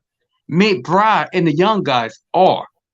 You wasting their time while they could be on the floor playing. How we supposed to know who they are if we don't play them the correct way? Okay. So we playing Derrick Rose more than McBride. Come on. Right. Well, how about this? How about Miles McBride beat out Derrick Rose in practice? He probably will. You never know what go behind practice either. You know what I mean? Okay. Like when Ja Morant went off, you should have ball pressure. I'm not saying McBride was going to stop him, but he could slow him down. Maybe he could have got 2 steals off of Ja Morant. You never know. You ever played basketball in high school? No. The reason for that, I was a street baller guy who used to play on the streets at the park, and I thought I was too cool for high school. And people say, "Why don't you play high school?" I'm like, "Nah, man. I don't play that little game. I don't play that." Yeah. So I started playing in high school, like in the mid to early 80s, like 81, 82, 83, 84. You know what I'm saying? Like that. Right. Mm-hmm. So when I played, right, the freshmen, they hardly got no reps. You had to, in order for you to play, you had to beat out to get the cat in front of you. You know what I'm saying? You had to climb the ladder. Like for instance, if a freshman was on varsity, that was a big deal, right? That was a big deal, right? But you had to climb the ladder. You had to earn your stripes. Your stripes was not just given to you, right? And what I'm hearing by you saying Miles McBride should be playing over Derrick Rose is that Miles McBride should be given stripes.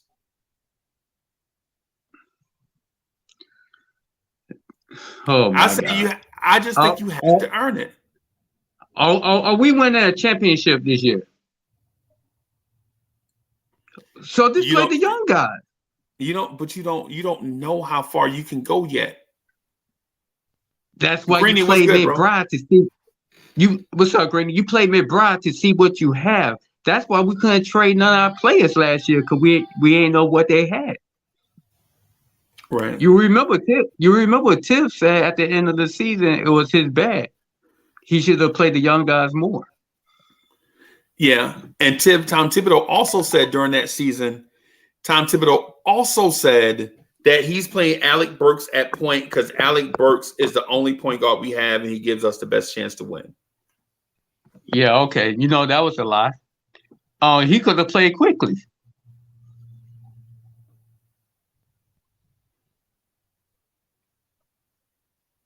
Huh?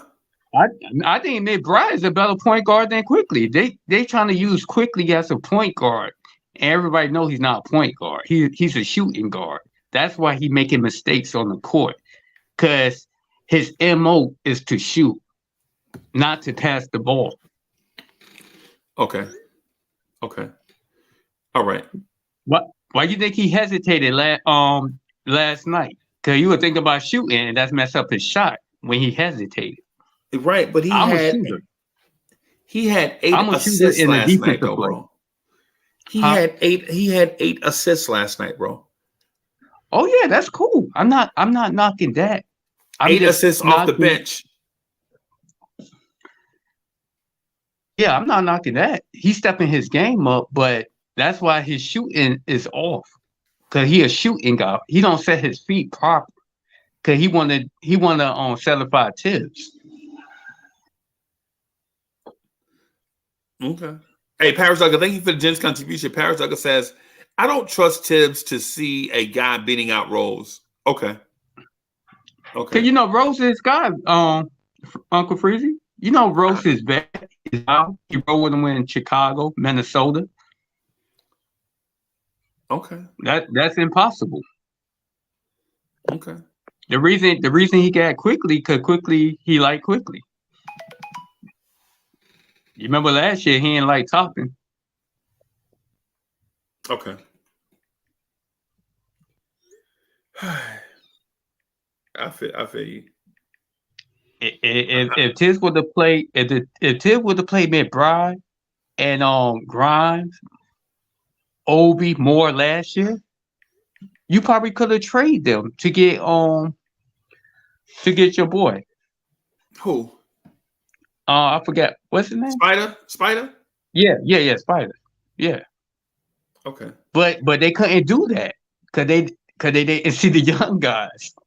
Okay. That's why they won that argument. You mean the league didn't see the young guys? Yeah. You could, yeah.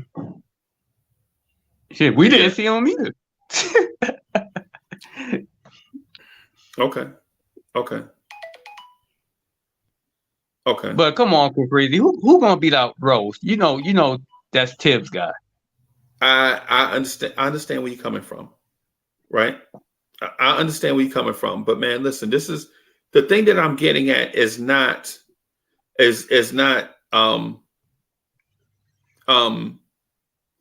thing I'm getting at is not that McBride is not an NBA player. That's not what I'm saying. Right? What I'm saying is I'm trying to phrase it in the way that you can get what I'm getting at. Right? I think McBride is going to be a hell of an NBA player, right? Right. Okay. I think McBride's going to be a hell of an NBA player, but by trying to fast forward him, when NBA, bro, these cats that coach McBride, these dudes are professional. They have a track record. They know talent when they see it, right? And by saying that these dudes don't know what they're doing, to me is crazy. Just bring him, bro. He ain't ready. He ain't ready. He ain't ready right now. Uncle Freezy, if he's not ready, how in the world you get 6 steals? Okay, you talking about in a summer league game? I think it was preseason, right? Was it preseason? One of those preseason summer league, right? Yeah, right. But still, it's the NBA though. Right, it's still the NBA. It's still the NBA. Come on, Uncle Freezy, you gotta let the guys see what he got. Like, if you play against Oklahoma, right? Don't put Rose in, because we already got Jalen Bronson. Jalen Brunson. Put McBride in and see what he do with Oklahoma against their young guards. Yeah, see what he got. See what he got. That's the only way he's gonna learn, Uncle Freezy. I don't knock that. I don't begrudge you on that, bro. What I'm getting at, ultimately, what I'm getting at, man, is it's not just McBride. I think McBride is going to be a player. Right now, I just think he needs more seasoning. Right? The football guys seem like they always need longer to develop. You know what I'm saying? Like the dudes that play multiple sports, like your Kevin Knoxes need more time to develop. Your Miles McBride need more time to develop, right? But what's the harm in that when you know they're going to be Knicks, right? And then too, right? By saying don't play roles against OKC, I could see where you're going with that, right? Right? But what about the thing that Derrick Rose does to help other young players get better? And Miles McBride can't do that. Now you take out Derrick Rose off a unit that helps Cam and Obi and Hartenstein, and you throw in a raw guard who needs to develop on his own. How does that impact the other guys? Check this out. I saw Randall pass the ball to McBride when he was in, I think last year. And he told McBride, like this, run the point. You got it. McBride could run the point better than quickly. I saw McBride organize when he was on the court. Like, you go that way, you go this way. Okay. All right. Tell you, man. Let's do it then. So McBride is a capable point guard, is what you're saying. Right now. I think he could run the floor better than quickly. So why not just sit quickly and play McBride? No, I'm not saying that. You could put McBride in quickly on it. Nah. We got so if McBride is ready, why not play him? McBride been ready. What are we talking about? So why not play him? Hey, Uncle Freezy, you have to ask Tibbs.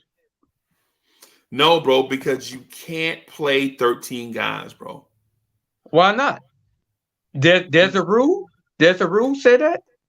Okay. All right. But there's a rule that you can't have 4 centers. There's a rule that you can't have 5 point guards. No. Right? Okay. Till can use 15 guys if he want to. If he want to. You know what I mean? Other teams doing it. I'm not saying you have to play 15 guys every game. Sometimes you have to mix around. You have to see what was that player. What player give you a better option? sometimes you have to go for it, man. Take a risk sometimes. Okay. Like when RJ Barrett was doing his little struggle, put Sims in, put 2 centers in. You could put Sims and what's that dude name? Hartenstein, yeah. You could play both of them, and Sim will give you rebounds, and he will give you defense. Okay. And he will give you a little pick and roll with Jalen Bronson too. When RJ was going through that struggle. And with Brandon on the court, they could grab a whole bunch of rebounds. Okay. Okay. Come on, you remember what you were and I'm sorry, I didn't hear that. Huh? I didn't. You were breaking up. I just couldn't hear you. I didn't understand it. What you're saying? Can you hear me now? Yeah. You remember back in the day when Tim Duncan and Robinson were playing together? Yeah. You could put something like that, like Jerko Sim and Mitch or Hartenstein. 2 7-footers on the court. I know Jerko is like 6'10", but still he played like a 7-footer. But he played like a 7-footer. Yeah. And Jerko Sim, you could play him as a power forward too. And a center, like Gibson, like Todd Gibson was. Yeah. And he could guard point guard like guards too. For in limited sample size. Now he's not going out there. Yeah. Come on, they have to switch it up, man. See, just to take a risk. You know what I mean? You never know what might happen. And Sims, he good in blocking. He got ups, grabbed the rebound. Imagine him and Randall on the court together, grabbing the rebounds. Right. So okay, wait a minute. So you're not speaking to just play one guy. You're talking about roster flexibility. Yeah. Mm-hmm. So I'm not just saying one guy. You could have just said roster flexibility an hour ago. But I feel the reason you like trolling me. That's what it is. No, the reason I feel like that, I did admit Bry should get more playing time because I know Derrick Rose get injured too much, man. And I think McBride would help this team out with steals and slow the ball down, ball pressure. Okay. Then when he do ball pressure, it make the other guys step up on their defense. Yeah.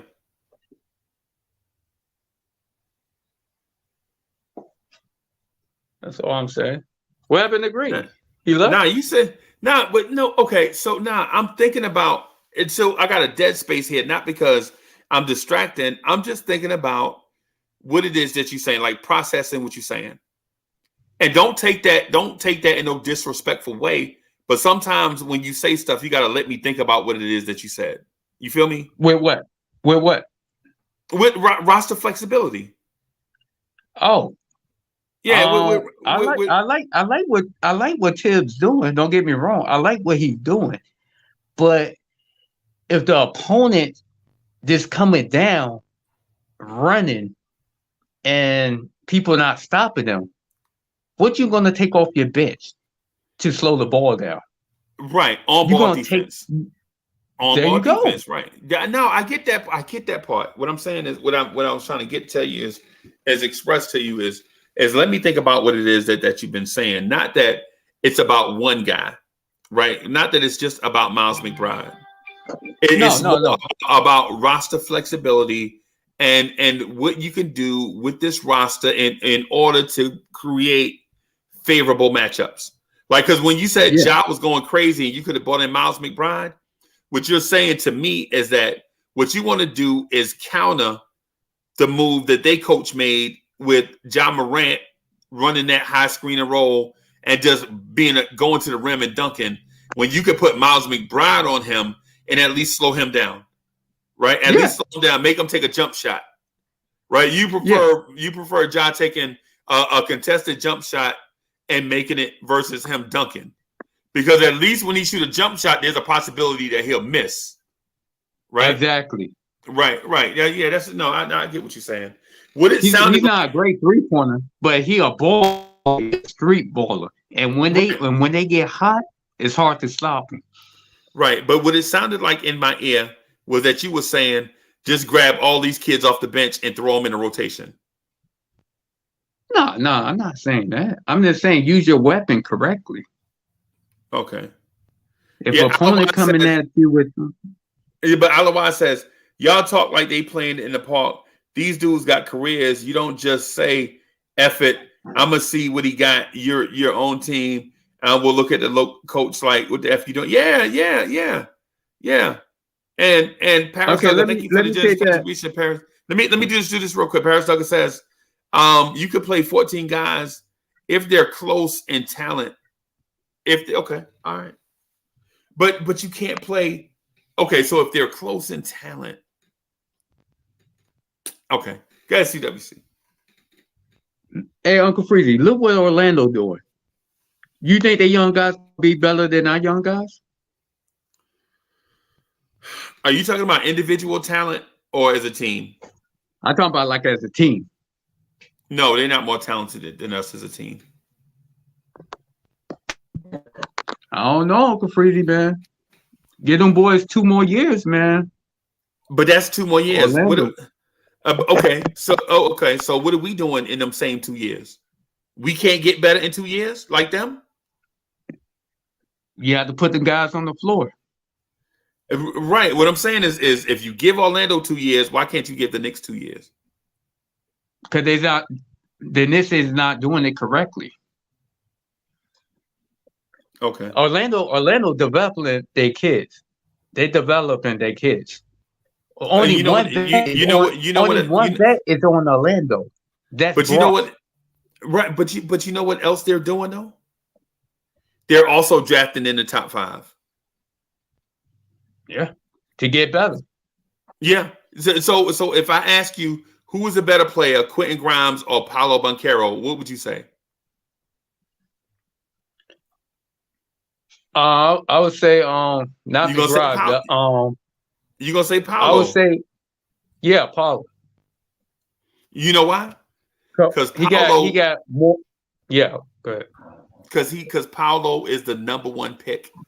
That's why. Hard Will, what's good, bro? Yo, what's good, Freeze? Ain't nothing, man. I just had a couple minutes. I wanted to jump in because I wanted to just say something about what you guys talking about right now. Basically, I agree with CWC is saying in a sense. He's just not saying it everything the right way. But if we want to, I said it in the chat, if we want to be a team that's going to make a run, those guys going to have to play. We're not saying like what you just said. I heard you putting all of them in. No, you look around the NBA, you see young guys, first, second year players getting plugged in different situations. A good coach is going to show he's going to use what he got. CWC made a good point, but we don't even know what we got. So when you say that, you saying like players don't know who they are. I feel like King knew who he was because he's been doing this all the way up to that point in his career. Now for Tibbs to put him to the side and act like he don't know, that's why I wrote to you in the chat. Your coach should know what he has. You feel me? They Leon Rose and them brought Cam in there as a future piece, not even knowing if Tibbs is gonna be there. But Tibbs is even look like he's seeing Cam got something, and I bet knew Cam has something that's for this lineup. If you have Burks and them playing as much as they did, and they not future Knicks. So what I'm saying is, if you building our team for the future, like CWC is saying, in real time, you have to win and play these guys in situations to give them experience. And when we trying to make a run, these guys have to help us, because when you see a team make a run in the playoffs, they bring a guy off the bench you didn't even see really, because his team was getting him ready, giving him, plugging him in certain games, and he was prepared. Knick fans is going to expect guys to just get plugged in and be good, but they're not comfortable, so they got to get experience by playing and get plugged in these situations. And you can see what they got. If they don't do good, then you can move on from these players, because like CW said, another good point, they couldn't even move those guys. They took Sexton, a player who didn't even play last year. They took Marketing, even though he's playing good. Look at what happened. You spit some facts. So I just had to come up here and say that. But Hardwell, your Hardwell, a lot nice of that point. stuff, Nice take, Hardwell. Nah, man, bad take, Hardwell. A lot of that stuff you said, bro. Some of it is right, but about a lot of the stuff you said is absolutely wrong. So tell me what I'm wrong about. I'm going to say it right now. So for one, just because Hardwell knows who he was at a collegiate level, don't mean Hardwell knows who he is as an NBA pro, right? Because if you take 22-year-old Hardwell out of college, he already know what he could do at the collegiate level. Hardwell don't know what he could do at the pro level. You know why? Because Hardwell didn't dominate as a pro yet. You got to give Hardwell that 22. Bro, come on. I don't agree with that because that's what I'm saying. Because not because what I'm saying is wrong, but because the thinking about what I'm saying is wrong. Right? Every rookie don't come in the league and dominate. Okay, and I never disagree with that point. But what I'm saying is, you said Let me get to because I'm trying to get to my point to explain why I disagree. Right? Okay. The reason why I disagree is because Hardwell at a collegiate level with all his coaches optimize everything at the collegiate level to get the best out of his talent. And then when Hardwell goes to play point guard for the 76ers, he's got to take another step up with another set of coaches at another level of talent and figure out who he is. You don't know that you're going to dominate John Morant at the next level. You think you have the talent to play at that level, but you don't know yet. You got to get out there and show what you have and then learn who you are at that level with the help of coaches and everybody else. You don't just step up from one league to the next and dominate. Bro, that's crazy. Only Allen Iversons do that. Only Michael Jordans do that, bro. Like if I take CWC right now and put him in the NBA, CWC would say, "Yo, I used to dominate on the street level, but when I get to the pros, I don't know." I got an answer for that already. That's to me, I don't agree with that neither because Cam Reddish and RJ Barrett is a perfect example. The only difference is RJ had the opportunity. That's the only difference. Cam Reddish is on the same level. All he got was opportunity. I could bring one example up to kill that narrative, Freeze. I don't agree with that because if he wouldn't have got the opportunity and Cam would have been in his position, Cam would be more comfortable in the same thing. So as far as you saying dudes come in and make that name, there's only going to be certain dudes like LeBron James and certain players that come right in, or even from college 1 year and come right in, right? So you agree with me on that? So you agree with me on that? But I'm trying to make a point on that though, right? The only way you know those players made that jump was to be playing. Now, if you go through some adversity, that's part of you not getting experience to prove that you deserve to really play. But all the years that they covered you before you got to that point, you always be ranked. You ranked from as a junior high or high school, even when Cam was playing. So you can't say that. And I can't say every player that's ranked go to the NBA and kill. But when you look at those, but listen, I'm about to tell you, when you look at those lists, most of them do. Some of them get in a bad situation and don't get their opportunity. Then when they go to a team and get their opportunity, then they show who they really are. Anyway, because the main point is how you get to show who you are is off of the opportunity, bro. That's the only difference. If they've been covering these guys, the forward they are on those lists already, and dudes is going from high school or one and done from college and playing right away. You've seen a 19-year-old kid give you what Randall did. He only 1 year in the NBA. So you can't say dudes is not coming right in.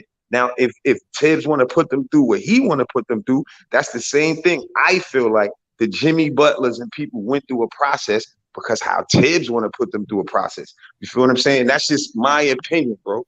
That's it. I don't agree with the whole thing of a player is supposed to come right in. If his situation ain't right, then he's not going to come right in and do that because of the situation. I feel like you just made excuses, bro.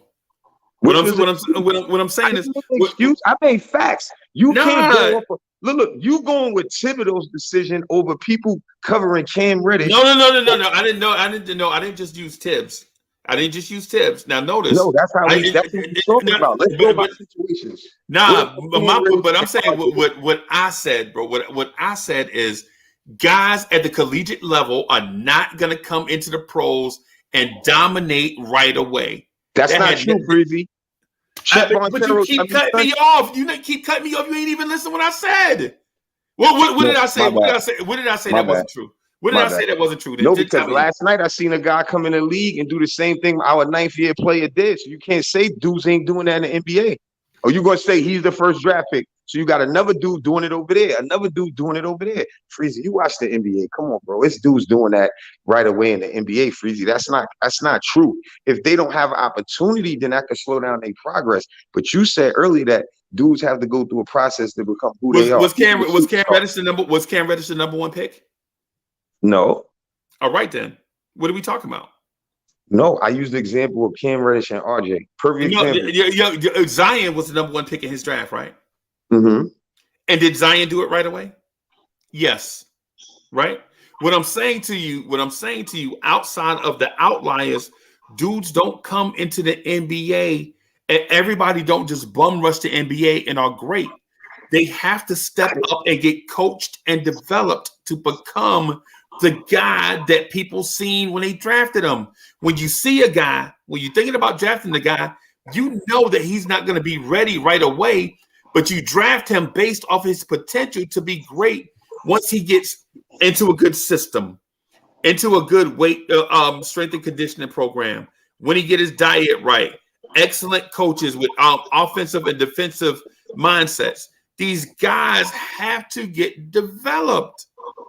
Nobody, when you talk about guys that come in right away and do it, you talk about Allen Iverson. He was a number one pick.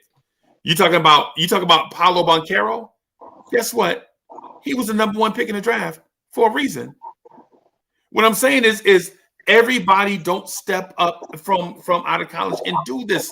That was my point. When we pick up the outliers, of course the outlier is going to look right. Of course, Allen Iverson is going to look right in this conversation because he was the number one pick.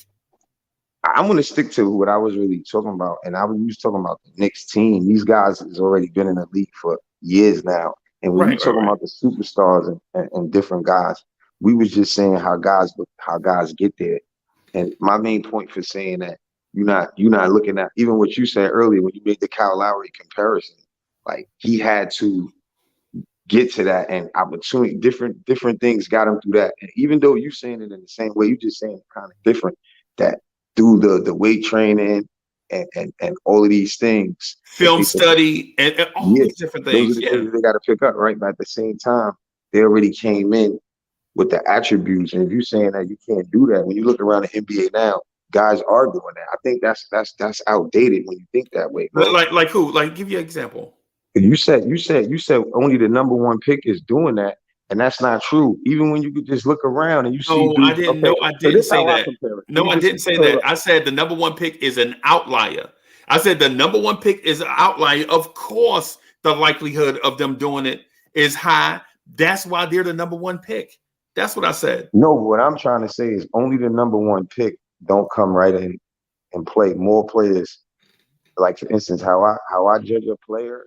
I look at it like, if you 1 year in the league and you don't have to have the same type of game that a player that's been in the league for all of those years. You have to look at it, what they do right away when they come into the league. Now you looking at our players saying that they don't have X, Y, Z, right? So the point even CWC was saying, we would have to know what they have and use them to make them better, or else what is the whole point? Because that's why that was my whole point. Why do you give them more minutes? Like say for instance, use your example. But like, why would you give them more minutes? On our team in the chat, like I was writing, that has to be, blowouts or plug-in players that you need to plug in that you really haven't been. But you have to do that in time to where it's like you haven't been playing them enough. So then now you get down the line and you got to play them and they're not prepared. So what I'm saying is you still have to find a way to plug in players and get them ready so we can make a real run, because Randall, RJ, Brunson by themselves that's not gonna get it done. You know what I mean? I like the fact that we sharing the ball now. We getting more players players was more ready to score and stuff like that. That makes the team better. But coaching makes the team really be able to compete. You'll see a coach throwing a dude that play against us that we don't even know about. And he'll come in and get buckets. And that's because we don't watch them every night. But he's been being plugged in through certain situations. And that was a good point on like the McBride situation, where you got young teams that we going to play against. Whereas if you don't do well, then you can't say you didn't try to see what he's going to do, because what is he going to be there for? That's just why I said I kind of agree with some of the points that CWC had. Not totally disagreeing, because some of the stuff you said was I agree with too. Right. So my point is, okay. So I'm not going to counter with questions, right? Because I heard what you said. So basically what it is, you ease them in, right? Say like in blowouts. That's what you said. Put them in blowouts. Well, you got to know how to make adjustments. Right. If you preparing dudes the right way and you plugging them in, then you keep preparing them, and they constantly getting better for that. And it's gonna work in your favor as a coach, because you utilizing the pieces on your team in different situations. But I don't want to speak to the generalization. Like, I don't want to say if you're using the right way. I want to be real specific on this point, right? I want to be real specific. No, I'm talking about me. I said okay. I said I want to be. All right. So the thing I'm saying is this. If you put them in a blowout and you don't see anything, right? Now you're in a situation where you still have to question this player, because in a blowout, now the other team on the other side is putting in their bad players too, to see what their bad players can do. Now, if your guy's shot is off that night and he don't contribute nothing, now you look at that guy and you're saying, and hold on, bear with me, right? You seeing your guy, his shot is off that night, right? Because maybe you ran some sets that you were that you needed to see them get more reps in, and his shot wasn't going, right? Or maybe that guy that you played in them blowout minutes played with the third string, fourth string point guard, who is also in, because it's a blowout, and you don't see what that guy has. Do you rush to judgment on that? No, right? You don't, because you have to consider the situation. It's a blowout. The other team got bad guys on the floor. They're a bad team. That's why they're getting blown out. You bring in your bench unit. They don't do nothing. The guy that you wanted to see shine don't do nothing. Now you consider, I put him in this blowout. He ain't showed me nothing, right? But he a hell of a practice player. He killing in practice. But I put him in this blowout. That could just be that one time though, too, bro. Like he didn't show you something because he's getting more prepared. Oh, well, that's my point. Let me say my point. Okay. I got you. Oh, I thought you let me come in. My bad. You stole my point, man. I thought you was letting me ad-lib. My bad. You know we were good. I know.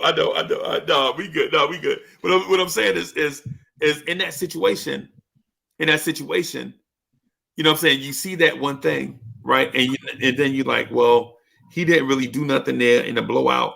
And people and fans will say, well, damn, you put him in, he played 4 minutes in a blowout, he did nothing. He missed all 3 of his shots. He ain't got and he turned the ball over twice. And so before you rush to judgment, you be in the mindset, this kid is really talented. It's why we traded for him or signed him, right? He's killing it in practice. He come out here in his blowout, he don't do nothing. We're not gonna throw him away. What we're gonna continue to do, we're gonna let him get the feel of that moment of being on the floor. But the next time we get to practice, we're gonna be like, hey son, this is what you did wrong here, and here, right? This is what you were doing. Like right here, you were too aggressive. You got to read and react. You wanted to dunk so bad that you didn't see the lob to your teammate. An assist is good, just as good as a dunk, right? It's like when you play baseball. You remember they said a bunt is just as good as a hit. An assist is just as good as a dunk right there. Because just because you didn't do the dunking don't mean it wasn't good, right? So now you take these guys and you constantly groom them up and show them stuff. And what we're doing is pulling them to the side and helping them develop, right? They didn't necessarily take advantage of those minutes in the blowout, but they still get the coaching and development. You know what I'm saying? The thing with Cam Reddish is this. And coaches understand this because you always coaches see this all the time. Coaches see kids that are really good, that have all the physical gifts, but they are not always able to put it together in a game. They need multiple games to get better, right? And so this situation, you always pull them to the side, like, bro, instead of shooting that uncontested three right here, you know what I'm saying? You could have dribbled and pull up and shot an uncontested 10-footer, right? A 10-footer, take that 10-footer. You don't have to take the 22-footer. Take that 12-footer, right? Sure, you would have got 3, you would have got 2, but the team would have still got 2 points. Instead, you took that wide open ass uncontested 3 and missed. It led to a long rebound, and the other team got the ball and ran the other way. Whereas if you would have just dribbled and took a pull up from 10 feet and made it, we'd have had 2 points, and the other team would have had to take the ball out of bounds. So it's like all these little things that you gotta teach the kids. Just because the 3 is there, don't mean you got you. Well, you understand where I'm going. Yeah, what I'm saying is Cam Reddish is super talented, right? Mm-hmm. But everybody don't develop at the same pace, at the same rate. That's basically what I'm getting at. Oh, I agree. You hear me? You still hear me, right? Yeah, I can hear you now. You hear me, right, Freeze? Yeah, I can hear you. My bad. I probably broke up. Oh, my bad. Yeah. What I was saying was when you made the point about plugging in a player that don't do good or don't make a shot or something like that, right? You just preparing him for down the line. For instance, when I brought up Detroit and they put Brunson and RJ back in the game, even though it's still early, I'm not really critiquing this stuff too crazy, but it's just that he's going to show little signs of what he's really trying to do. And you got to build the team at the same time as try to win. You can't put those guys back in when they already won. Somebody could get injured that you're really going to need. Then you really need to see McBride learning how to see if he's a better point guard than Quickly, like CWC said. Nobody could question it because we really don't know. So when you see stuff like that, you got to say, that is kind of true. We're not saying anybody is always 100% right. But from our community, if you take different information from different people, we can figure things out. I'm not always right, but I know that I'm a Knicks fan and I'm trying to win and be good down the line or a little later. You know what I'm saying? I'm trying to be greater later because I know it takes real work to be a good team, and a lot of us been losing so long. We just want to think, oh, we just gonna win, and I feel like it's more of a process. You know what I'm saying? Even though some teams come out of nowhere and win. So I'm cool with it. Ain't that why you have coaches? Watch this. This is my last great point on that subject. At the same time, if it don't work, and then a few years, Randall will be in his 12th year, and I said that last night on my show. You still ain't gonna have him. Even 2 years from now, you still ain't gonna have him doing that. You're gonna need to build guys up, or you going for a better player down the line. You could say that, or we're gonna get a better player eventually. You could say that too, maybe. But I'm saying that if you're gonna keep any of these guys, you need to know who they are: the Obies, the Quickleys, the McBrides. This is just season. And the last point is CWC said it. Tibbs did double down and say he was wrong for that, and it don't got nothing to do with when he said in the middle of the season that Burks was his best option. He said that after the smoke cleared, when he had a chance to think about the mistakes he did. And I respected Tibbs for that, respectfully, to say that, feeling like this is why he's doing some of the things he's doing right now. He's seen where he went wrong and he's fixing it. You only can respect the man for that. You know what I'm saying? That's just like how I cover Randall. I don't say nothing bad about him because he's not doing nothing wrong. People could say whatever they want about when I cover and he wasn't playing right. You know what I'm saying? So that's the same thing. We're going to give props when it's due, but you still got to call a game.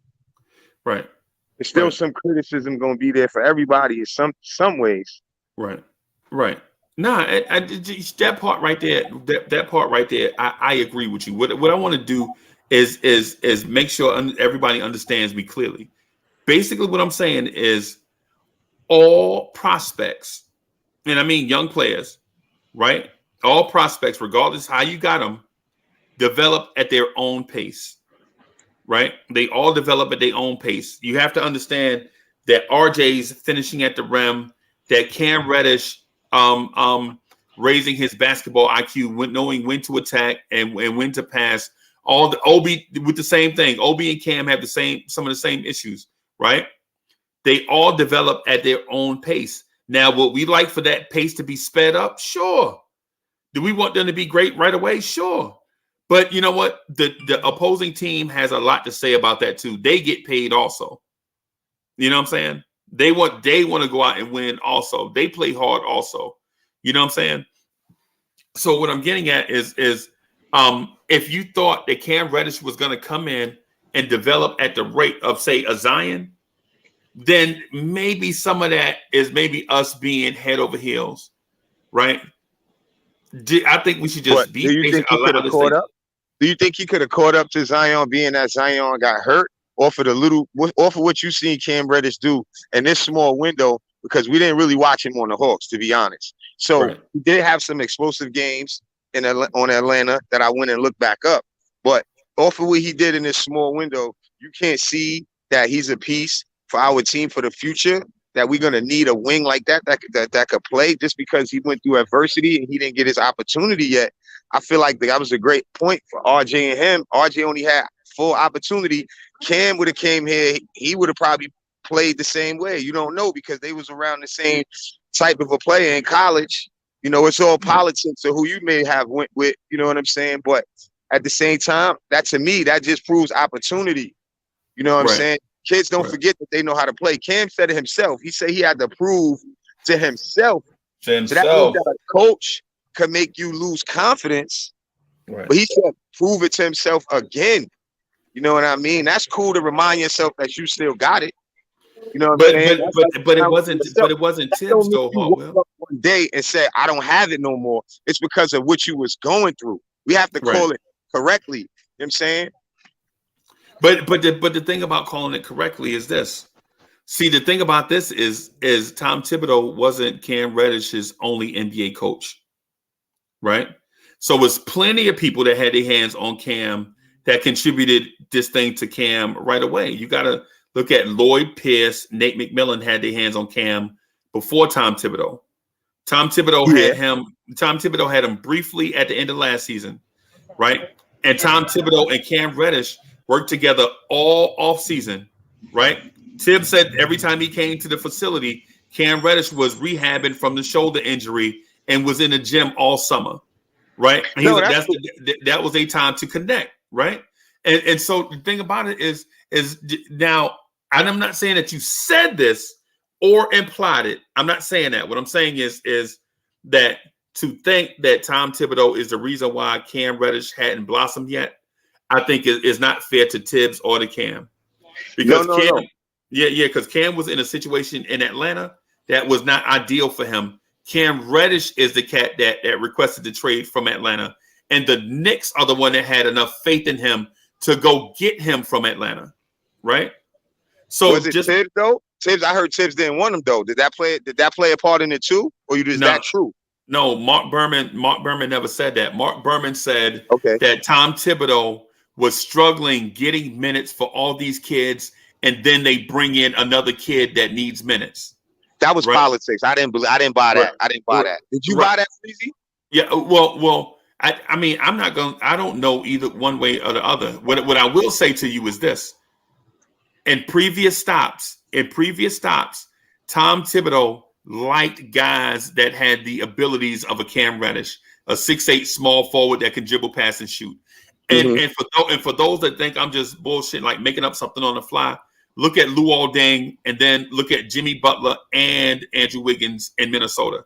6'7", 6'8" wings that could dribble, pass, and shoot. So that should mean that that's fishy then, Freezy, because we didn't have that much. We had Burks at the point. Think about the situation. I'm saying you brought up a good point, saying that he was hurt, he was rehabbing. They had to, he had to get acclimated. Okay, cool. I understand that. At the same time, I feel like if Tibbs would have been in on the situation, it would have went more smoother, and we would have seen a different acclimation. At the same time, cool. But bro, at the time we got Cam Reddish, we were pounding the table to let Quentin Grimes play. Remember that? Why you not playing Grimes? Why you not playing Grimes? And then while you trying to bring in and Quentin, while you trying to acclimate Grimes into the NBA, right? Mm-hmm. All of a sudden, you trade away Kevin Knox, who was getting 0 minutes, and bring in Cam Reddish that deserved minutes, right? So when you ask Tibbs, you're like, Tibbs, the Cam, bro, you legit. I'm trying to get Grimes in the lineup, and then y'all bring in Cam Reddish. I mean, I think Cam is better than Grimes, right? That's my personal opinion. Everybody have their own personal opinion, right? Mm-hmm. But what I'm saying is if you forcing Tibbs to play Grimes and he trying to figure out where to get Grimes in, and then all of a sudden you bring in Cam, Tibbs is like, damn, I'm trying to get these kids minutes and you bringing in more kids. It's not a knock on Grimes. It's not a knock on Cam, bro. No, it's not. It's not. But you know what's funny? How ironic that Grimes is on the same ESPN top 100 list with Cam and RJ. Yep. And Garland. So it's like I'm saying that's just to the point of like we do got to think about next season still. Like, and I think that's what he was saying too. What are we doing this year? We got to know at least what we got, and I think we need to make a nice step. If we make the playoffs, I said it on air. I'm happy with that. It don't got to be out of the first round or nothing. We got to make steps one at a time. I'll be proud. I'll be happy. If they just keep it going. Randall keep playing how he playing. RJ got to pick it up. RJ was pressing. I feel like he does that a lot, and I was hoping that he didn't do that because he don't have no reason to, being that he got the bag already. Just play. You don't have nothing to prove, bro. Your money is guaranteed. Just get comfortable and play. I think he'll be fine though. But I love the fact that the ball movement of the whole team, and they making an extra pass when everybody is running out on us. We didn't shoot too well from 3 last night. No, we bad, bro. We gotta take a dribble and take one step in and shoot the ball. Maybe, I don't know, but we can't shoot like that from 3 and expect to win. We played against a young Orlando Magic team that we shouldn't be in a dogfight against. You know what I'm saying? Even though at the end of the day, when you look around the league, a lot of teams that we expect to be better than other teams is winning, but they all dogfights. So at the end of the day, we got to take it in blood. You know what I'm saying? Even Memphis, they beat us in a dogfight, like you said. And I don't like to say, oh, this team beat that team or we beat that team. I don't like to do that. I just want us to figure out what's good, Los. I just want us to figure out, how to fight, like swing first. Right. I'm tired of the Knicks wanting to talk and get punched in the face, and now they want to try to whip everybody out. And then react, on the set and just start punching people in the face. From go. That's how I be doing. If I know it's smoke, I'm swinging. Right. What I'm gonna wait for, I'm knocking a couple people out. So the Knicks got to come in and start, balling like how Memphis came out on us. You know what I'm saying? So at least when they come and throw their punches, we got to lead. Or we already warm and we ready for the smoke now. We was prepared for the smoke. But this team ain't built like that, bro. Yeah, we is, Freezy. We could be. Let me tell you why we could be, Freezy. Because my motto is team ball could be superstar ball. Look at Brooklyn lost with superstars last night to Memphis. And you brought up that point, right? Okay, cool. Why we can't get out of our feelings and just make the right basketball play and get gritty like the old Knicks used to be. Play defense. That's it. Defense. And the offense the great defense generate offense. You get more fast breaks and you get other guys playing better ball because you're playing defense. Right. And you wear down your opponent physically. You wear them down. They stop diving for loose balls. They start missing free throws and all these things. Yeah. That's what I'm saying. Yeah. So I agree with you on that point. What I would say, just real quick, and I gotta get out of here so I can get some work done today, man. But what I would say to Knicks fans everywhere is, listen, even though this team is young and we have a lot of young pieces, embrace the moment, bro. There was a lineup that we saw quickly: RJ, Cam, Obi, and Hartenstein on the floor together. That don't if you like the young core, you're not excited about that. You want more people. Well, I need McBride to play. Slow down. You just saw quickly RJ, Cam, Obi, and Hartenstein play together. It's like we never saw none of this, and now we asking for more. Type yeah, I got you. Yeah, I mean, come on, bro. I'm not saying that, Freezy. I'm happy to see the stuff that Tibbs is doing already. To me, is a good sign. To be honest with you, right? Well, but I do feel like he got to plug in certain people in situations to prepare them so they can shock him. And that's what CWC was kind of saying too, that how he gonna know what the player really is, because he think they don't have it because their confidence is messing with them. But you pick those players too. So even if I pick those players, I kind of got to double back down on that and say, yo, I got to plug this kid in it at least to see what he gonna give me. You know, and this situation right here, it's Freezy. You know the game. You see coaches do that. Great coaches do that, Freezy. But my point to what CWC was saying is not that I disagree with certain players. Yeah, but what I'm saying is you put 5 guys on the floor at a time. You don't just put one guy out there by himself. So you got to consider the unit and the personnel package that you putting out there. Like if you say for instance, if you put McBride out there on the floor as the point guard, right? Now you got to consider, do I put another point guard out there with him because sometimes he struggled to get us in the offense, or do I put him out there and let him try to figure it out? You know what I'm saying? And if that's the case, how big is the lead? How long a leash am I giving him? Like, are we up by 10 when I do this? Are we up by 20 when I do this? Because if we up by 10 when we do this and he go out there and struggle and the league get cut to 5, do I snatch him out? Because now you playing with that man confidence, right?